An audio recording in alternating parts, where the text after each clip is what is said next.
കേരളം ഇന്ത്യയിലല്ലേ? കേരളീയർ ഇന്ത്യക്കാരല്ലേ? മുട്ടാപ്പോക്ക് നയം സ്വീകരിച്ചു എന്ന് വെച്ച് ഇനി മിണ്ടില്ല എന്ന നിലപാട് സംസ്ഥാനത്തിന് സ്വീകരിക്കാൻ പറ്റുമോ? പ്രശ്നങ്ങൾ കേന്ദ്രത്തിന് മുന്നിൽ അവതരിപ്പിക്കണ്ടേ? അത് അവതരിപ്പിച്ചുകൊണ്ടേയിരിക്കും. ഇതും വീണ്ടും ഉന്നയിക്കും. പുതിയ പ്രശ്നങ്ങൾ വന്നാൽ അതും അവതരിപ്പിക്കും. ഏകോപിതമായി കേരളത്തിന്റെ ശബ്ദം ഉയരേണ്ട ഒരു ഘട്ടം വരികയാണ്. പിന്നെ അവരുടെ കൂടെ പോയി സമരം ചെയ്യണം, അത് ഞങ്ങൾ ആലോചിക്കണം. 3 പ്രാവശ്യം ആലോചിച്ചിട്ടേ ചെയ്യുള്ളൂ. ഞങ്ങൾക്ക് സ്വന്തമായി സമരം ചെയ്യാനുള്ള ത്രാണി ഞങ്ങൾക്കുണ്ട്. ഇവരുടെ കൂടെ നിന്ന് സമരം ചെയ്യേണ്ട ആവശ്യമില്ല. കേരളത്തെ അവഗണിക്കുന്നു. ഫെഡറൽ നൈതികത ലംഘിച്ച് നിരന്തരമായ അവഗണന, രാഷ്ട്രീയ പകപോക്കൽ കാട്ടുന്നു. അവഗണന കാണിക്കുന്നുവെന്ന് മാത്രമല്ല, അത് നമ്മൾ മനസ്സിലാക്കണം എന്ന 2ാം തരം നയം തന്നെയാണ് എടുത്തു പൊക്കുന്നത്. ഇവിടെ നിന്ന് പിരിച്ചു കൊണ്ടുപോകുന്ന പണത്തിൽ നിന്ന് അർഹതപ്പെട്ടതാണ് ചോദിക്കുന്നത്. ഔദാര്യമല്ല, അവകാശമാണ്. മുണ്ടക്കൈക്കും ചൂരൽമലയ്ക്കും പിന്നാലെ വിഴിഞ്ഞത്തിലെ VGF-ലും എല്ലാ മാനദണ്ഡങ്ങളും കാറ്റിൽ പറത്തി. അതും അവഗണിക്കുന്ന ഘട്ടം. ഗ്രാൻഡായി ലഭിക്കേണ്ടത് കടമായി തരുന്ന അവസ്ഥ. ഇതൊക്കെ പ്രതിഫലിപ്പിക്കുന്നത് യാദൃശ്ചികമായ ഒരു രാഷ്ട്രീയമല്ല. ഇതൊന്നും 4 അധികാരത്തിൻ്റെ ഹുങ്കിൽ തുടരുന്ന മോദി ചേഷ്ടകളും ഗോപിയൻ കൊക്രികളും മനസ്സിലാക്കിക്കൊള്ളുക. ഇത് കേരളമാണ്. മുഖ്യമന്ത്രി അത് പറഞ്ഞു, പിന്തിരിയില്ല എന്ന്. നാരായണ ഗുരുവും അയ്യങ്കാളിയും ചട്ടമ്പിസ്വാമിയും മക്തിത്തങ്ങളുമൊക്കെ മതിച്ച നവോത്ഥാനത്തിൻ്റെ കേരളം. അതിൻ്റെ തുടർച്ചയിൽ ഇടതുപക്ഷവും മതേതര ശക്തികളും നിറഞ്ഞാടുന്ന കേരളം. കോൺഗ്രസിന് ഈ ഘട്ടത്തിൽ പോലും കേരളത്തിനായി ഒരുമിച്ച് പോരാടാൻ മടിയെന്നതും ശ്രദ്ധേയമാണ്. സതീശ വാക്കുകൾ നമ്മൾ കേട്ടുകഴിഞ്ഞു. ഇന്ന് നാം ചർച്ച ചെയ്യുന്നു കേരളത്തോടുള്ള അവഗണന. ഈ പകപോക്കൽ എന്തിന് ഇന്ത്യയിലെ ഒരു സംസ്ഥാനത്തോട് മാത്രം എന്നതാണ് ഇന്ന് നമ്മുടെ ചർച്ചയെ സമ്പന്നമാക്കുന്ന അതിഥികൾ. M. പ്രകാശൻ മാസ്റ്റർ, CPIM മുതിർന്ന നേതാവ്. വസന്ത് സിറിയക്, കോൺഗ്രസ് വക്താവ്. BG വിഷ്ണു, BJP പ്രതിനിധി. ഒപ്പം M. ജയചന്ദ്രൻ, മുതിർന്ന മാധ്യമപ്രവർത്തകൻ. ആദ്യം ശ്രീ BG വിഷ്ണുവിലേക്ക്. വിഷ്ണു, ഒരു മലയാളിയായ BJP നേതാവിനോടാണ് എൻ്റെ ചോദ്യം. താങ്കളും ആ പാർലമെൻറ്റിൽ നിന്ന് കേരളത്തെക്കുറിച്ച് സഹോദര സംസ്ഥാനത്തെ ഒരു MP പറയുമ്പോൾ, കേരളത്തിനായി ഒരു സഹോദര സംസ്ഥാനത്തെ MP പറയുമ്പോൾ കോക്കറി കാട്ടിയ അതേ മനോനിലയിൽ തന്നെയാണോ BJP ആകെ കേരളത്തിൽ? പാർലമെൻറ്റിൻ്റെ സഭയ്ക്കുള്ളിൽ ബഹുമാനപ്പെട്ട കേന്ദ്രമന്ത്രി ശ്രീ സുരേഷ് ഗോപി ഇരിക്കുമ്പോൾ അദ്ദേഹം എന്തോ സ്വകാര്യമായി പറഞ്ഞതോ അദ്ദേഹത്തിൻ്റെ ഒരു നിമിഷത്തെയോ മുഖഭാവം എടുത്തു വെച്ചുകൊണ്ട് അദ്ദേഹം കോക്കറി കാട്ടി എന്ന് പറയുന്നത് വളരെ പ്രതിഷേധാർഹമാണ്. ഒരു വ്യക്തി ചിലപ്പോൾ ഒരു സഭയിലൊക്കെ ഇരുന്ന് ഉറങ്ങിപ്പോകാറൊക്കെ ഉണ്ട്, മനുഷ്യരാണ്. ഉച്ചയ്ക്ക് ശേഷമൊക്കെ പലപ്പോഴും പല നേതാക്കന്മാരും, ഉന്നതന്മാരായ നേതാക്കന്മാർ പോലും സഭയിലിരുന്നൊക്കെ ഉറക്കപ്പെടാറുണ്ട്. അപ്പോൾ 1-2 സെക്കൻഡ് ഒരാളുടെ മുഖത്തിൻ്റെ ഭാവങ്ങൾ പകർത്തി കോക്കറി കാണിക്കുക എന്ന് പറഞ്ഞാൽ ഇതൊരുമാതിരി പിള്ളേർ തല്ലുകൂടുന്ന ലാഘവത്തിൽ പറയുന്നത് പോലെയാണ്. പക്ഷേ നമ്മുടെ ആ ലാഘവത്തിൽ കാണരുതായിരുന്നു ഒരു MP. ആ ദൃശ്യങ്ങൾ കാണാമെങ്കിൽ താങ്കൾക്ക് കാണാം. ഇത് ഉറക്കത്തിൽ സംഭവിച്ചതല്ല. ഞാൻ പറയട്ടെ, അല്ല അങ്ങനെയാണല്ലോ കോക്കറി. അദ്ദേഹം എന്താ ചോദിച്ചത്? അദ്ദേഹം ഇങ്ങനെ കൈ ഉയർത്തി ഇതെന്താണെന്നാണ് ചോദിച്ചത്. അദ്ദേഹം എന്താ ചോദിക്കാൻ അവസരമില്ല? അദ്ദേഹത്തിന്റെ മുഖഭാവം കണ്ടോ? അദ്ദേഹത്തിന്റെ മുഖഭാവത്തിന് എന്താ നടനായി കൂടി കേരളത്തിന് പരിചയമാണ്. അദ്ദേഹത്തിന്റെ മുഖഭാവങ്ങളൊക്കെ ഞങ്ങൾക്ക് പരിചിതമാണ്. അതെ, അദ്ദേഹത്തിന്റെ മുഖഭാവം നമുക്ക് എല്ലാവർക്കും പരിചയമുണ്ടല്ലോ. ആ വിഷ്വലിൽ എന്താണുള്ളത്? അദ്ദേഹം ഇതെന്താണെന്ന് ചോദിക്കുകയാണ്. അദ്ദേഹം ചോദിക്കുകയാണ് ഇതെന്താണെന്നാണ് ചോദിക്കുന്നത്. തല കുലുക്കുന്നു, കൈ മലർത്തുന്നു. അതെന്താ പ്രശ്നം? കനിമൊഴി, കരുണാനിധി എന്ന കവിയുടെ മകൾ പറഞ്ഞു, കനിമൊഴിയായ കവിയും പറയുന്നു, അത്തരം കൈകാണിക്കൽ തന്നെയാണ് കേരളം ഞങ്ങളോടൊക്കെ കാണിക്കുന്നതെന്ന്. അവർ അന്നേരം തിരിച്ചടിച്ചു, കൗണ്ടർ ചെയ്തു. അല്ല, നമ്മൾ അദ്ദേഹം ഈ സർക്കാർ പാസാക്കിയ ബില്ലുകൾ കീറിയെറിയുക, പാർലമെന്റിൽ ജനാധിപത്യ പ്രക്രിയ, സമരം ചെയ്യും, ഡയസിൽ ഇറങ്ങും, അതൊക്കെ ജനാധിപത്യ. താങ്കളുടെ ചോദ്യം താങ്കൾ ചോദിച്ചതിന് ശേഷം ഞാൻ ഉത്തരം പറയും, ഇല്ലെങ്കിൽ താങ്കൾ ചോദിച്ചുകൊണ്ടിരിക്കും. ഞാൻ ചോദിച്ചില്ല, പറഞ്ഞോളൂ. താങ്കൾ ചോദിച്ചതിന്റെ തുടർച്ചയായി സഭയിലെ സർക്കാർ പാസാക്കിയ ബില്ല് പ്രതിഷേധമെന്ന പേരിൽ വലിച്ചുകീറി യാതൊരു ബഹുമാനവും നൽകാതെ വലിച്ചുകീറിയെറിയുക, ശിവൻകുട്ടിയെപ്പോലെ ഡെസ്കിൻ്റെ മുകളിൽ കയറി ഉടുമുണ്ട് പൊക്കി കാണിക്കുക, സ്പീക്കറുടെ ഡേയ്സ് തല്ലി തകർക്കുക, ഇതൊക്കെയാണോ നിങ്ങൾ ഇടതുപക്ഷക്കാർക്ക് സഭയിലെ ബഹുമാനം? അദ്ദേഹം കയ്യുയർത്തി ചോദിച്ചു, എന്താ പ്രശ്നം ഇതുപോലെ ചോദിച്ചു. ഇങ്ങനെയാണോ ബഹുമാനിക്കുന്നത്? അപ്പൊ ഞാൻ ബഹുമാനപ്പെട്ട സുരേഷ് ഗോപി എംപിയോട് പറയാൻ ആഗ്രഹിക്കുന്നത്, താങ്കൾക്ക് കൈരളി ചാനൽ നൽകുന്ന ഉപദേശം ശിവൻകുട്ടിയെ പോലെയോ EP ജയരാജനെ പോലെയോ സഭയ്ക്കകത്ത് അവർ കണ്ട് ശീലിച്ചതും പരിചയിപ്പിച്ചതുമാണ് ഈ മാതൃക എന്ന രീതിയിൽ കൈരളി ചാനൽ അവതരിപ്പിക്കുന്നുണ്ട്. താങ്കൾ ദയവായി അതൊക്കെ നോക്കി പഠിക്കണമെന്നാണ് കൈരളി ചാനൽ നൽകുന്ന എളിയ ഉപദേശം. അതാണ് താങ്കൾ ഇപ്പോൾ കൊടുത്തുകൊണ്ടിരിക്കുന്നത്. അതായത് മുമ്പ് BJP പ്രതിപക്ഷത്തിരുന്നപ്പോഴും പല നിയമസഭകളിലും, രാജ്യത്തെ പല നിയമസഭകളിലും BJP കാണിച്ചിട്ടുള്ളത് ഇതൊക്കെ തന്നെയാണ്. പലപ്പോഴും അത് ഒരു പ്രശ്നത്തെ ജനാധിപത്യപരമായി നേരിടുന്ന ഘട്ടത്തിൽ ചില ഘട്ടങ്ങളിൽ ചില രൂക്ഷമായ ഘട്ടത്തിലേക്ക് പോകും. അതൊന്നും അല്ലല്ലോ നിയമസഭ തെരുവു ഗുണ്ടകളുടെ ശിവൻകുട്ടി എങ്ങനെയാ നിയമസഭയിൽ പ്രതിഷേധിച്ചത്? താങ്കൾ ആ വിഷ്വലും കൂടി ഒന്ന് കാണിക്കൂ. അല്ല, ശിവൻകുട്ടിയുടെ വിഷ്വലും സുരേഷ് ഗോപിയുടെ വിഷ്വലും രണ്ട് സ്ക്രീനിലായിട്ട് കാണിച്ചിട്ട് ജനം തീരുമാനിക്കട്ടെ ഏതാണ് ചോദ്യമെന്നും ഏതാണ് ഗുണ്ടായിസമെന്നും സഭയെ അപമാനിക്കണമെന്നും. EP ജയരാജന്റെ വിഷ്വലുണ്ടല്ലോ, സ്പീക്കറുടെ കസേര വലിച്ച് തള്ളി താഴെ ഇടുന്നതായി ഇങ്ങനെ അങ്ങ് തള്ളി താഴെ ഇടുന്നില്ലേ? ഇതാണോ സഭയോടുള്ള ബഹുമാനം? ഇതാണോ ജനങ്ങളോടുള്ള വെല്ലുവിളി? ഇതാണോ അപമാനിക്കുന്നത്? ബിജി വിഷ്ണു, ഞാൻ ചോദിച്ചത് അതല്ല. അതായത് ഒരു അഴിമതി പ്രശ്നം ഉണ്ടായി, നിയമസഭയിൽ ഉണ്ടാകുന്ന സംഘർഷങ്ങളോ പ്രക്രിയകളോ ഒക്കെ ജനാധിപത്യത്തിൻ്റെ ഭാഗമാണ്. അത് പുതുമയല്ല. അത് BJPയുടെ കാലത്തും BJPയുടെ സമയത്തും ഒക്കെ പല സംസ്ഥാനങ്ങളിൽ നടന്നിട്ടുണ്ട്. ഈ എന്തിന് പാർലമെന്റിൽ തന്നെ BJP പ്രതിപക്ഷത്തിന് എത്രയോ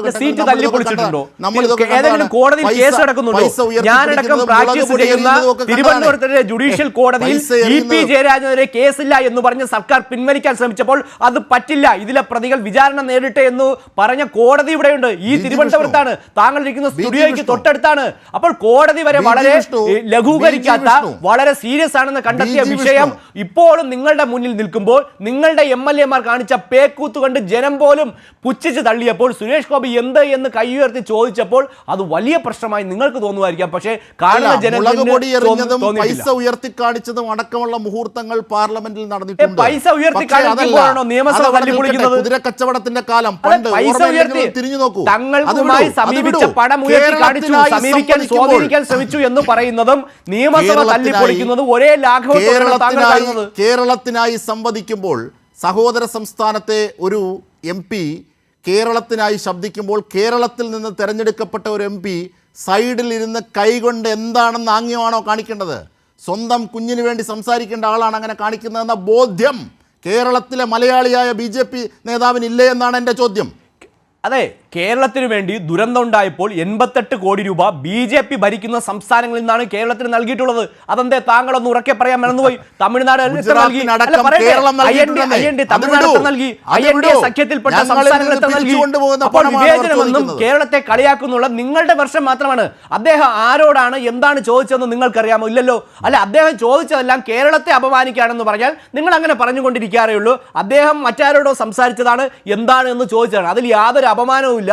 നിങ്ങൾക്ക് ചിലപ്പോൾ സുരേഷ് ഗോപി ആയതുകൊണ്ടും അദ്ദേഹം നിങ്ങളെ കേരളത്തിൽ ഇടതുപക്ഷത്തെ പരാജയപ്പെടുത്തിയ ആളായതുകൊണ്ടൊക്കെ നിങ്ങൾക്ക് തോന്നുന്നതായിരിക്കും. അതാണ് വിഷ്ണു, താങ്കൾ അപഹാസ്യമാവുകയാണ്. കാരണം താങ്കളുടെ പാർട്ടിയും, കാരണം അവിടെ അങ്ങനെ കാണിച്ചതും അതിന് മറുപടി കനിമൊഴി പറഞ്ഞതും അതിന് തിരിച്ച് വീണ്ടും സുരേഷ് ഗോപി അതിനുള്ള പ്രതികരണം ആംഗ്യത്തിലൂടെ കാട്ടുന്നതുമൊക്കെ നമ്മൾ കണ്ടതാണ്. അത് ഇന്ത്യയിൽ മുഴുവൻ ചർച്ചയാണ്. അത് വേറെന്തോ കാര്യം വേറെവിടെയോ ചോദിച്ചത് എന്ന രീതിയിൽ താങ്കൾ പറഞ്ഞുള്ളൂ. മലയാളിയായ BJP നേതാക്കന്മാർക്കെല്ലാം അതേ ഭാവമാണോ കേരളത്തെ സംബന്ധിച്ച്? അതാണ് എൻ്റെ ചോദ്യം. അല്ല, കേരളത്തോട് എല്ലാ കാര്യത്തിലും ഈ കേന്ദ്ര സർക്കാർ കൃത്യമായ നിലപാട് സ്വീകരിക്കാറുണ്ട്. കൃത്യമായ കണക്ക് കൊടുക്കാതെ കോടതിയിൽ നിന്നടക്കം തിരിച്ചടി വാങ്ങി ഇടതുപക്ഷ സർക്കാരാണുള്ളത്.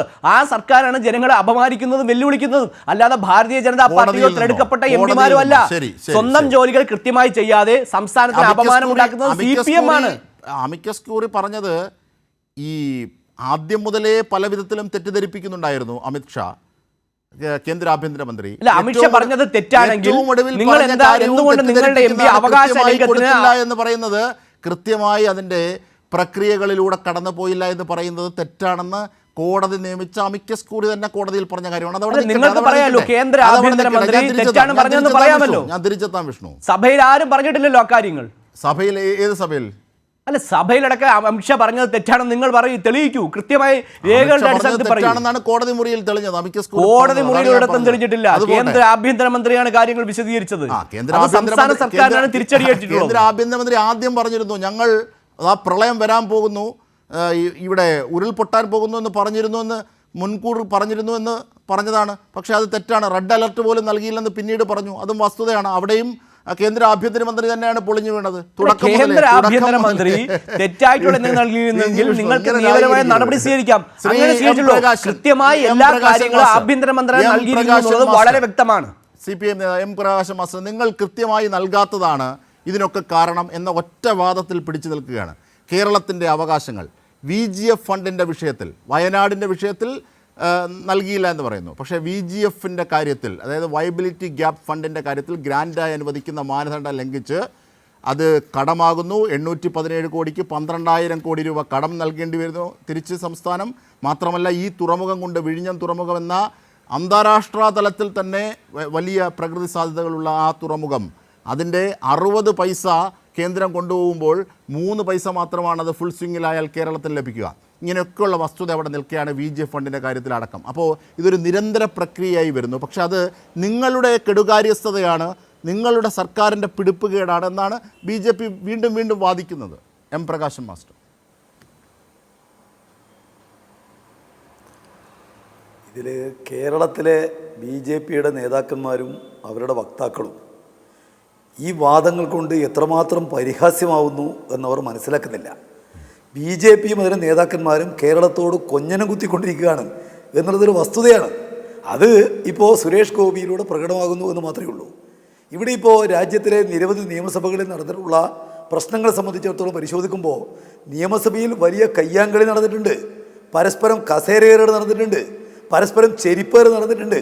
BJPയുടെ ആളുകൾ അത്തരം സ്ഥലങ്ങളിൽ നിയമസഭയിൽ വെച്ച് പരിക്കേറ്റ് MLA കൊണ്ടുപോയതിൻ്റെ ചിത്രമുണ്ടല്ലോ ഈ ഇന്ത്യ രാജ്യത്ത് പല സ്ഥലങ്ങളിലും. അതുകൊണ്ട് കേരളത്തിലെ നിയമസഭയിൽ നടന്നിരിക്കുന്ന എന്തോ ഒരു കാര്യത്തെ അതാണ് ഈ രാജ്യത്താകെ ഏറ്റവും വലിയ സംഭവം എന്നതിലേക്ക് ചിത്രീകരിക്കാൻ വിഷ്ണു ശ്രമിക്കേണ്ട കാര്യമില്ല. പിന്നെ അദ്ദേഹം ചോദിച്ചു എന്തുകൊണ്ട് ഈ പ്രശ്നത്തിൽ എവിടെയും കേസില്ല. രാജ്യത്തെവിടെയും നിയമസഭയിൽ നടക്കുന്ന കാര്യങ്ങൾക്ക് കേസ് കൊടുക്കാൻ അവിടെ ഭരിച്ച ഒരു ഗവൺമെൻറ് മുന്നോട്ടേക്ക് വന്നിട്ടില്ല, കേരളത്തിലെ ഐക്യജനാധിപത്യ മുന്നണി ഗവൺമെൻറ് ഒഴിച്ച്. അതുകൊണ്ടാണ് വിഷയം കേരളത്തിൽ കോടതിയിൽ വന്നത്. അല്ലാതെ ലെജിസ്ലേച്ചർ ഈ പറയുന്ന നിയമസഭയിൽ നടക്കുന്ന കാര്യങ്ങൾ അവിടെ തീർക്കേണ്ട വിഷയമാണ്. ഒരിക്കലും കോടതിയിൽ പോകേണ്ട കാര്യമില്ല, അതുപോലെ പോലീസിൽ പോകേണ്ട കാര്യമില്ല. അപ്പോൾ കേരളത്തിൻ്റെ ചരിത്രത്തിൽ ആദ്യമായിട്ട് അത് പോലീസിന് കൊടുക്കാൻ UDFൻ്റെ ഗവൺമെൻറ് തീരുമാനിച്ചത് കൊണ്ടാണ് ആ വിഷയം മാത്രം ഇന്ന് പോലീസിനകത്ത് നിൽക്കുന്നത്. പിന്നെ ഇവിടെ ഞാൻ ചോദിക്കട്ടെ, എന്തൊരു അന്യായമാണ് ഈ കേരളത്തോട് ഇവർ കാണിച്ചുകൊണ്ടിരിക്കുന്നത്. വയനാട് ഫണ്ടുമായി ബന്ധപ്പെട്ട് കണക്കുകളെല്ലാം കോടതിയിൽ പറഞ്ഞല്ലോ. കോടതി പറഞ്ഞിരിക്കുന്ന 2 വാചകം ഞാൻ വായിക്കാം. വിഷ്ണുവിന് ഇംഗ്ലീഷ് അറിയാമെന്നാണ് ഞാൻ വിചാരിക്കുന്നത്. It is decided the central government to observe the principles of cooperative federalism and help the state government at times like this. It is called cooperative federalism. If the state is in emergency and needs fund, who else will be state task? Your norms like utilization certificate are procedural norms and this is an emergency. You have to make an exception in emergency. ഇത് ഹൈക്കോടതി പറഞ്ഞിരിക്കുന്ന കാര്യമാണ്, ബഹുമാനപ്പെട്ട കേരള ഹൈക്കോടതി. ഇത് വിഷ്ണുവിന് മനസ്സിലാവുമല്ലോ. ഈ കണക്കെല്ലാം Kerala government കൊടുത്ത കണക്കെല്ലാം പരിശോധിച്ചു, കേന്ദ്രത്തിന് വേണ്ടിയുള്ള വക്കീൽ പറയുന്ന കാര്യങ്ങളെല്ലാം കേട്ടു. അതിനുശേഷം ഇത്തരം സന്ദർഭങ്ങളിൽ കേരളത്തെ സഹായിക്കേണ്ടത് കേന്ദ്രത്തിൻ്റെ ചുമതലയാണ് എന്ന് കൃത്യമായി ഓപ്പൺ കോർട്ടിൽ കേരളത്തിലെ ജഡ്ജി പറഞ്ഞു ഹൈക്കോടതിയിൽ. ഇത് നിങ്ങൾക്ക് മനസ്സിലാക്കാൻ വേണ്ടി കഴിയുന്നില്ലേ? ചെലവ് വഹിച്ചിരിക്കുന്ന കാര്യങ്ങളെ സംബന്ധിച്ച് വളരെ കൃത്യമായിട്ട് കോടതിയിലും അതുപോലെ തന്നെ സെൻട്രൽ ഗവൺമെൻറ്റിന് കൊടുത്തിരിക്കുന്നു എന്നുള്ളത് കോടതി പറഞ്ഞല്ലോ. എല്ലാറ്റിനെയും ചെലവ് മാത്രമല്ല, ഇനി കേരള ഗവൺമെൻറ്റിൻ്റെ കയ്യിലുള്ള ഈ ഫണ്ടിനകത്ത് ആകെയുള്ള പണം എത്രയാണ് എന്നുള്ളത് കൃത്യമായ നിലയ്ക്ക് രേഖപ്പെടുത്തിയിട്ടുണ്ടല്ലോ. കേവലം 61 കോടി മാത്രമേ ഇനി ബാക്കിയുള്ളൂ എന്നുള്ളത് കൃത്യമായ നിലയ്ക്ക് കേരള ഗവൺമെൻറ് കോടതിയിൽ പറഞ്ഞിട്ടുണ്ട്, അതുപോലെ സെൻട്രൽ ഗവൺമെൻറ്റിനോട് പറഞ്ഞിട്ടുണ്ട്. പക്ഷേ ഒരു പൈസയും കൊടുക്കുന്നില്ല. എന്ന് മാത്രമല്ല, ആഭ്യന്തര സഹമന്ത്രി പാർലമെൻറ്റ് പറഞ്ഞ് 153.8 കോടി ഉറുപ്പിക ഞങ്ങൾ കേരളത്തിൽ കൊടുത്തു. എന്നാൽ അവർ അയച്ചിരിക്കുന്ന കത്ത് പരിശോധിക്കുമ്പോൾ എന്താ കാണാൻ വേണ്ടി കഴിയുക? ആ കത്തിലെ ഒരു വാക്ക് ഞാൻ വായിക്കാം. മിനിസ്ട്രി ഓഫ് ഹോം അഫയേഴ്സ് ഈ കഴിഞ്ഞ 28/11/24 ചീഫ് സെക്രട്ടറിക്ക് അയച്ചിരിക്കുന്ന കത്ത് ഒറ്റ വാചകം ഞാൻ വായിക്കാം. Yes, the amount of ₹153.467 crores approved by the HLC from NDRF is less than 50% of the balance available in the SDRF account. The net outgo from the NDRF will be nil for instant calamity in state government. എന്ന് പറഞ്ഞാൽ state government ഈ കലാമിറ്റിയുമായിട്ട് ബന്ധപ്പെട്ട് ഒരു പൈസ കൊടുക്കേണ്ടതില്ല എന്ന് പറയുന്നത് ministry of home അഫയേഴ്സിൻ്റെ കത്താണ്. 28/11/24 അയച്ച കത്ത്. അപ്പോൾ പൈസ കൊടുത്തു എന്ന് പറയുന്നത് എന്തിനു വിലയാ? പിന്നെ ഈ പുതുതായിട്ട് ഇവിടെ ചർച്ച ചെയ്യുന്ന VGF, ഞാനിവിടെ BJP പ്രതിയോട് ചോദിക്കട്ടെ, ഈ വയബിലിറ്റി ഗ്യാപ്പ് ഫണ്ട് എന്ന് പറയുന്നത് നേരത്തെ കേരളത്തിന് കിട്ടിയിട്ടുണ്ട്, ഇന്ത്യയിൽ പല സ്റ്റേറ്റുകൾക്ക് പ്രോജക്റ്റുകൾ കൊടുത്തിട്ടുണ്ട്. ഏതെങ്കിലും ഒരു ഫണ്ടിൽ എന്തെങ്കിലും ഒരു നിബന്ധന ഇതുവരെ കേന്ദ്ര ഗവൺമെൻറ് ഏർപ്പെടുത്തിയെന്ന് നിങ്ങൾക്ക് പറയാൻ വേണ്ടി കഴിയുമോ? ഒരു ഉദാഹരണം പറയട്ടെ. ഇപ്പോൾ കേരളത്തിൽ തന്നെ നേരത്തെ നമ്മുടെ കൊച്ചി തുറമുഖത്തിന് ഈ പറയുന്ന ഫണ്ട് കിട്ടിയിട്ടുണ്ട്. അന്ന് യാതൊരു നിലക്കുമുള്ള ഈ നിബന്ധന ഉണ്ടായിട്ടില്ലല്ലോ. തൂത്തുക്കുടി തുറമുഖത്തിന് കൃത്യമായ നിലയ്ക്ക് VGF കൊടുത്തിട്ടുണ്ട്. എന്തൊക്കെ നിബന്ധന ഉണ്ടായിരുന്നോ? ഒരു നിബന്ധനയുമില്ല. കാരണം VGF എന്ന് പറയുന്നത് അതിന് നോംസ് അനുസരിച്ച് അതൊരു ഗ്രാൻഡാണ്. ഇവിടെ കേരളത്തെ സംബന്ധിച്ച് തീരുമാനിച്ച കാര്യം എന്താ? കേന്ദ്രവും അതുപോലെ സ്റ്റേറ്റും തുല്യസംഖ്യയായിട്ട് VGF കൊടുക്കണം. ഞങ്ങളുമായിട്ട് ആലോചിച്ചിട്ടല്ല, ആലോചിച്ചിരിക്കുന്ന കേന്ദ്ര ഗവൺമെൻറ്റും അദാനി കമ്പനിയും അതുപോലെ കടം കൊടുക്കുന്ന ബാങ്കുമായിട്ട് ചർച്ച ചെയ്തിട്ടാണ്. കേരള ഗവൺമെൻറ്റുമായിട്ട് ഒരു ചർച്ചയും ഉണ്ടായിട്ടില്ല. എങ്കിൽ പോലും കേരള ഗവൺമെൻറ് സമ്മതിച്ചു കേന്ദ്രം കൊടുക്കുന്ന അതേ നിലക്കുള്ള VGF ഞങ്ങൾ കൊടുക്കാം. 817.80 കോടി കേന്ദ്രവും 817.20 കോടി കേരളവും. അത് കൊടുക്കുന്നില്ല. അത് കൊടുക്കാതിരിക്കുമ്പോഴാണ് ബഹുമാനപ്പെട്ട കേരള മുഖ്യമന്ത്രി നിർമ്മലാ സീതാരാമന് കത്തയച്ചത്. ആ കത്തിൻ്റെ മറുപടിയിൽ ഇപ്പം എന്താ പറയുന്നത്? നിങ്ങൾക്ക് ഈ പണം തരാം, പക്ഷേ ലാഭം ഉണ്ടാകുന്ന സമയത്ത് ആ ലാഭത്തിൻ്റെ 20% ഞങ്ങൾക്ക് തരണം. ആകെ ഇങ്ങോട്ട് തരുന്നത് 817.2 അവർക്ക് തിരിച്ചെടുക്കുന്നത് 10,000-12,000 കോടിയാണ്. എന്തൊരു വിചിത്രമായ ന്യായമാണിത്! ഈ രാജ്യത്ത് എവിടെയെങ്കിലും ഏതെങ്കിലും സ്റ്റേറ്റുകളോട് ഇത്തരം ന്യായം സ്വീകരിച്ചിട്ടുണ്ടോ? അവർ തികഞ്ഞ അന്യായം എന്ന് പറയാൻ കഴിയില്ല. ശത്രുരാജ്യത്തോട് കാണിക്കുന്ന മര്യാദ പോലും കാണിക്കുന്നില്ല കേന്ദ്ര ഗവൺമെന്റ്. ജോൺ ബ്രിട്ടാസ് MP പറയുകയും ചെയ്തു. കാരണം ബ്രിട്ടീഷുകാർ പോലും ബ്രിട്ടീഷ് ഇന്ത്യയുടെ കാലത്ത് ചെയ്യാത്ത ക്രൂരതയാണ് കേരളത്തോട് ഇപ്പോൾ കേന്ദ്ര സർക്കാർ, തിരഞ്ഞെടുക്കപ്പെട്ട സർക്കാർ ചെയ്തുകൊണ്ടിരിക്കുന്നതെന്ന് അദ്ദേഹം പറയുകയും ചെയ്തു. അതേ വാക്കുകൾ തീർച്ചയായും അത് കൂടുതൽ പ്രസക്തമാണ്. വസന്ത് സിറിയക്, കോൺഗ്രസ് നേതാവ്, ശ്രീ വസന്ത് സിറിയക്, ഈ മുണ്ടക്കൈ ചൂരൽമല ദുരന്തത്തിൻ്റെ വിഷയത്തിലും ഈ VGFൻ്റെ കാര്യത്തിലും വയബിലിറ്റി ഗ്യാപ്പ് ഫണ്ടിൻ്റെ കാര്യത്തിലും തൂത്തുക്കുടി തുറമുഖത്തിൽ നിന്ന് വ്യത്യസ്തമായി കേരളത്തിന് മറ്റൊരു നയം നടത്തുകയാണ്. അപ്പോൾ ഇതൊരു യാദൃശ്ചിക പ്രക്രിയയല്ല, ഏതെങ്കിലും പേപ്പർ നൽകാത്തതോ അതൊക്കെ ചുമ്മാ കാരണങ്ങളായി പറയുന്നതാണെന്ന് ബോധ്യമായതാണ്. പക്ഷേ തുടരെ ഈ വിഷയത്തിൽ കേരളത്തോട് മാത്രം കേന്ദ്രം ഇങ്ങനെ അവഗണന കാണിക്കുന്നു. അത് ഒരു രാഷ്ട്രീയ പകപോക്കൽ തന്നെയാണ്. കഴിഞ്ഞ ദിവസം പ്രിയങ്ക ഗാന്ധി, അതായത് വയനാടിൻ്റെ MP, ഇപ്പോഴത്തെ MP, അവർ പറയുകയും ചെയ്തു BJP ഭരിക്കാത്ത സംസ്ഥാനങ്ങളോടെല്ലാം കേന്ദ്ര സർക്കാർ ഇതാണ് നയമെന്ന്. അല്ല അജിംഷാദ്, നോക്കൂ, കേന്ദ്രം കുറേയേറെ കാലമായി സാമ്പത്തികമായും മറ്റും പ്രതിപക്ഷ സംസ്ഥാനങ്ങളെ ഞെരുക്കിക്കൊണ്ടിരിക്കുകയാണ്. അതിൽ യാതൊരു സംശയവും വേണ്ടതാണ്. കേരളത്തോട് ഇന്ത്യയിലെ തന്നെ വിവിധ ഏജൻസികൾ, കേന്ദ്ര സർക്കാരിന് കീഴിലുള്ള ഏജൻസികളിൽ വിവിധ എണ്ണം തന്നെ വയനാട്ടിൽ ഉണ്ടായത് ഇന്ത്യ കണ്ട ദുരന്തങ്ങളിൽ വെച്ച് 1, 2, 3, 4, 5 എന്നെടുത്താൽ ടോപ്പ് 5-ൽ ഉൾപ്പെടുത്താൻ പറ്റുന്നതാണ് എന്ന് രേഖപ്പെടുത്തുകയും ചെയ്തു. എന്തിനേറെ ഇവരുടെ സർവ്വ സൈന്യാധിപൻ മോദിയുടെ വാക്കിന് മറുവാക്കില്ലാത്ത BJPയിലെ മോദി നേരിട്ടെത്തിയിട്ട് വയനാട്ടിൽ ഒരു സെറ്റിട്ട സെന്റിമെന്റ്സ് ഒക്കെ നടത്തിയിട്ട് നിങ്ങൾ അടങ്ങുന്ന മാധ്യമങ്ങളോട് എന്താണ് പറഞ്ഞത്? എന്റെ ഹൃദയവിതാകിനെ നീറുകയാണ് വയനാട്ടിലെ ജനതയെ കണ്ടിട്ട്. അത്രമാത്രം വലിയ ദുരന്തമാണ് ഇവർ അനുഭവിക്കുന്നത്. അതുകൊണ്ട് തന്നെ അവർക്കൊപ്പം നമ്മൾ എല്ലാവരും ഉണ്ടായിരിക്കും എന്ന് പറഞ്ഞ് മടങ്ങിപ്പോയി. ഈ മടങ്ങിപ്പോയ മോദി ഡൽഹിയിൽ എത്തുന്നതിന് മുമ്പ് വയനാടിന് ശേഷം ദുരന്തമുണ്ടായ ആന്ധ്രയ്ക്ക് സഹായം പ്രഖ്യാപിച്ചു. ഇമ്മീഡിയറ്റ് റിലീഫ് ഫണ്ട് പ്രഖ്യാപിച്ചു. അതിനുശേഷം ഡൽഹിയിൽ അദ്ദേഹം ചെന്നു. അദ്ദേഹത്തിന്റെ ഓഫീസിൽ എത്തുന്നതിന് മുമ്പ് ബീഹാറിനും ഫണ്ട് അനുവദിച്ചു. ഈ ആന്ധ്രയിലും ബീഹാറിലും നരേന്ദ്രമോദി പോയിട്ടില്ല കേട്ടോ. പക്ഷെ നരേന്ദ്രമോദി നേരിട്ടെത്തി ഇതാ കണ്ണുനീരിങ്ങനെ വിതുമ്പി കാണിച്ച സുരേഷ് ഗോപിയേക്കാൾ മനോഹരമായി അഭിനയിച്ച് മടങ്ങിപ്പോയിട്ട് കേരളത്തിന് ഇതുവരെ ഒരു റിലീഫ് ഫണ്ട് കൊടുക്കാൻ തയ്യാറായില്ല എന്ന് മാത്രമല്ല, അജിംഷാദ് പറയുന്നത് അതേപടി ഞാൻ കടമെടുത്താൽ ഒരു ചിറ്റമ്മ നയം കേരളത്തോട്, കേരളം എന്ന് പറയുന്ന പ്രദേശത്ത് നിന്ന് അവർക്ക് 4, 3, 7 പഞ്ചായത്ത് അംഗങ്ങളും എന്തോ കഷ്ടകാലത്തിനൊരു കേന്ദ്രമന്ത്രിയെ കിട്ടിയത് മാത്രമേ ഉള്ളൂ എന്നതുകൊണ്ടും കുറെ കാലങ്ങളായി ഇവിടെ താമര വിരിയാൻ ഇവിടുത്തെ മതേതര മനസ്സ് അനുവദിക്കാത്തത് കൊണ്ടും ഒരു പൊളിറ്റിക്കൽ റിലവറി, ഒരു പൊളിറ്റിക്കൽ വൈരാഗ്യം, ഒരു രാഷ്ട്രീയ വൈര്യനിര്യാതത കേരളത്തോട് കാണിക്കുകയാണ് പ്രധാനമന്ത്രിയും കൂട്ടരും എന്ന് പറഞ്ഞാൽ അതിശയിക്കാനില്ല. അതിനെ വിവിധ രീതികളിൽ നമ്മൾ നേരിടും. ഇപ്പൊ നേരത്തെ വിഷ്ണു കുറെ കാര്യങ്ങൾ പറഞ്ഞു. എന്താണ് സുരേഷ് ഗോപി പക്ഷേ ഇവിടെ ഈ വിഷയങ്ങളിൽ കേരള ജനതയുടെ കാര്യത്തിൽ യോജിച്ചുള്ള ഒരു പോരാട്ടത്തിന് കോൺഗ്രസ് തയ്യാറാകാത്തത് എന്താണ് എന്നതാണ് രാഷ്ട്രീയ കേന്ദ്രങ്ങൾ ചോദിക്കുന്ന മറുചോദ്യം. 1. 2, നേരത്തെ തന്നെ പല വിഷയങ്ങളിലും രമേശ് ചെന്നിത്തലയുടെ കാലത്ത് അങ്ങനെ ഒന്നിച്ചു നിന്ന കോൺഗ്രസിൻ്റെ പാരമ്പര്യമുണ്ട്. പക്ഷേ ഇപ്പോഴത് കാണുന്നില്ല. VD സതീശൻ ഒറ്റയ്ക്ക് സമരം ചെയ്യും എന്നാണ് പറയുന്നത്. അപ്പോൾ കേരളത്തിൻ്റെ വിഷയത്തിൽ യോജിക്കണ്ടേ? കാരണം പ്രിയങ്കാ ഗാന്ധിയും ജോൺ ബ്രിട്ടാസും ശിവദാസനും എല്ലാം ഒന്നിച്ചു നിന്ന് ആണ് അവിടെ കേരളത്തിൻ്റെ ആവശ്യങ്ങൾ ഉന്നയിക്കുന്നത്. പക്ഷേ കേരളത്തിലെത്തുമ്പോൾ ഒരു സതീശ നയം അതിലേക്ക് വരുന്നു. അത് യഥാർത്ഥത്തിൽ പ്രതിപക്ഷത്തിൻ്റെ ആ സമരം, രാജ്യത്തെ പ്രതിപക്ഷത്തിൻ്റെ ആ സമരം, BJPക്കെതിരായ സമരം ദുർബലപ്പെടുത്തില്ലേ? അജിംഷാ, നോക്കൂ, ഈ വിഷയം ഏറ്റവും ആദ്യം, അതായത് വയനാട് ദുരന്തം ഉണ്ടായതിന്റെ പിറ്റേ ദിവസം ഇത് പാർലമെന്റിൽ ഉന്നയിക്കുന്ന ആളുടെ പേര് രാഹുൽ ഗാന്ധി എന്നാണ്. അദ്ദേഹം അന്ന് വയനാടിന്റെ MP ആണ്. രണ്ടാമത് ഈ വിഷയം ഏതെങ്കിലും ഒരു സഭയിൽ ചർച്ച ചെയ്യുന്നത് കേരളത്തിന്റെ നിയമസഭയിലാണ്. അടിയന്തര പ്രമേയവുമായി വരുന്നത് അങ്ങിപ്പോ നേരത്തെ പറഞ്ഞ VD സതീശൻ എന്ന പ്രതിപക്ഷ നേതാവിന്റെ നേതൃത്വത്തിൽ കോൺഗ്രസ് ആണ്. ഇപ്പൊ മൂന്നാമത് ഇന്നലെ അവിടെ സംയുക്തമായി പ്രക്ഷോഭം നടത്തുന്നു. അതിൽ LDF ഉണ്ട്, UDF MP മാരുണ്ട്. വിട്ടുനിന്നത് ആകപ്പാടെ BJPയുടെ ഈ കുറവെന്താണ്? കേരള സർക്കാരിനെതിരെയോ LDFനെതിരെയോ UDF എന്ന നിലയിൽ സമരം ചെയ്തോട്ടെ.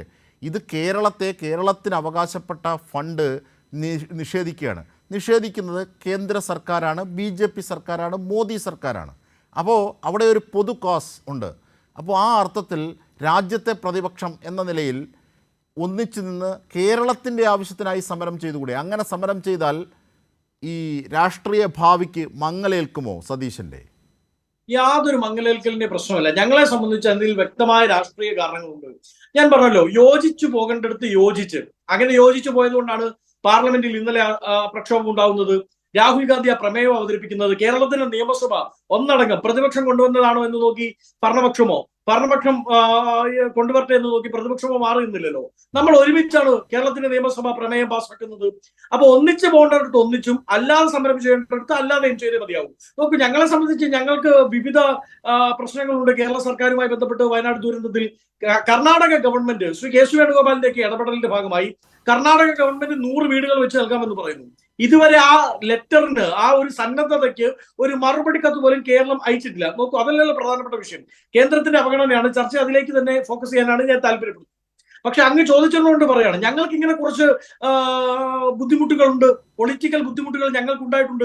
അത് പറയും.